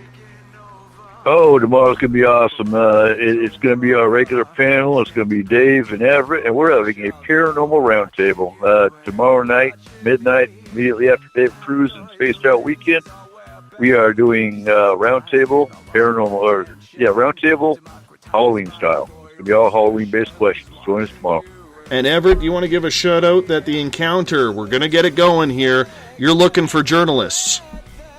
We are, and we're pushing forward. We're setting up a section just to cover some of the ongoing current news, not just investigations of the paranormal, but some of the odd news out there and some of the things like the Congresswoman candidate who has recently come out about her experience with aliens, and we're going to start following that and how we can help bring these ideas out of the shadows and being ridiculed and bring these topics with a mainstream approach and try and really make a difference on some things like that. We're looking at some other different ideas, and probably here very soon we're going to start rolling out story after story. And Corey, thank you so much for being with us as well, my friend. Oh, no, I appreciate it. I love being able to come on and talk about this stuff. It makes my evening good. Thank you. All right, you guys hold on. We got Ron Bumblefoot THAL rocking us in the background with Little Brother is Watching. Bumblefoot is the official music of Spaced Out Radio. He rocks us in and out of every single show. Tomorrow night, Dave Cruz, Spaced Out Saturdays. On Sunday, Elizabeth Anglin's Cosmic Passport on Spaced Out Sundays. I'm out for the weekend, but first, I want to say thank you to each and every one of you on Twitter, in the chat rooms, for making this a very, very special week. I'll be back on Monday. Stuart Bundy, the head of MUFON Canada, will be my guest. Together, my friends, let's continue this hangout session. Let's continue spreading the word, because we own the night. We'll talk to you on Monday. Mr. Bumblefoot, we need a favor. We need you to take us home. Have a good weekend. I'm out.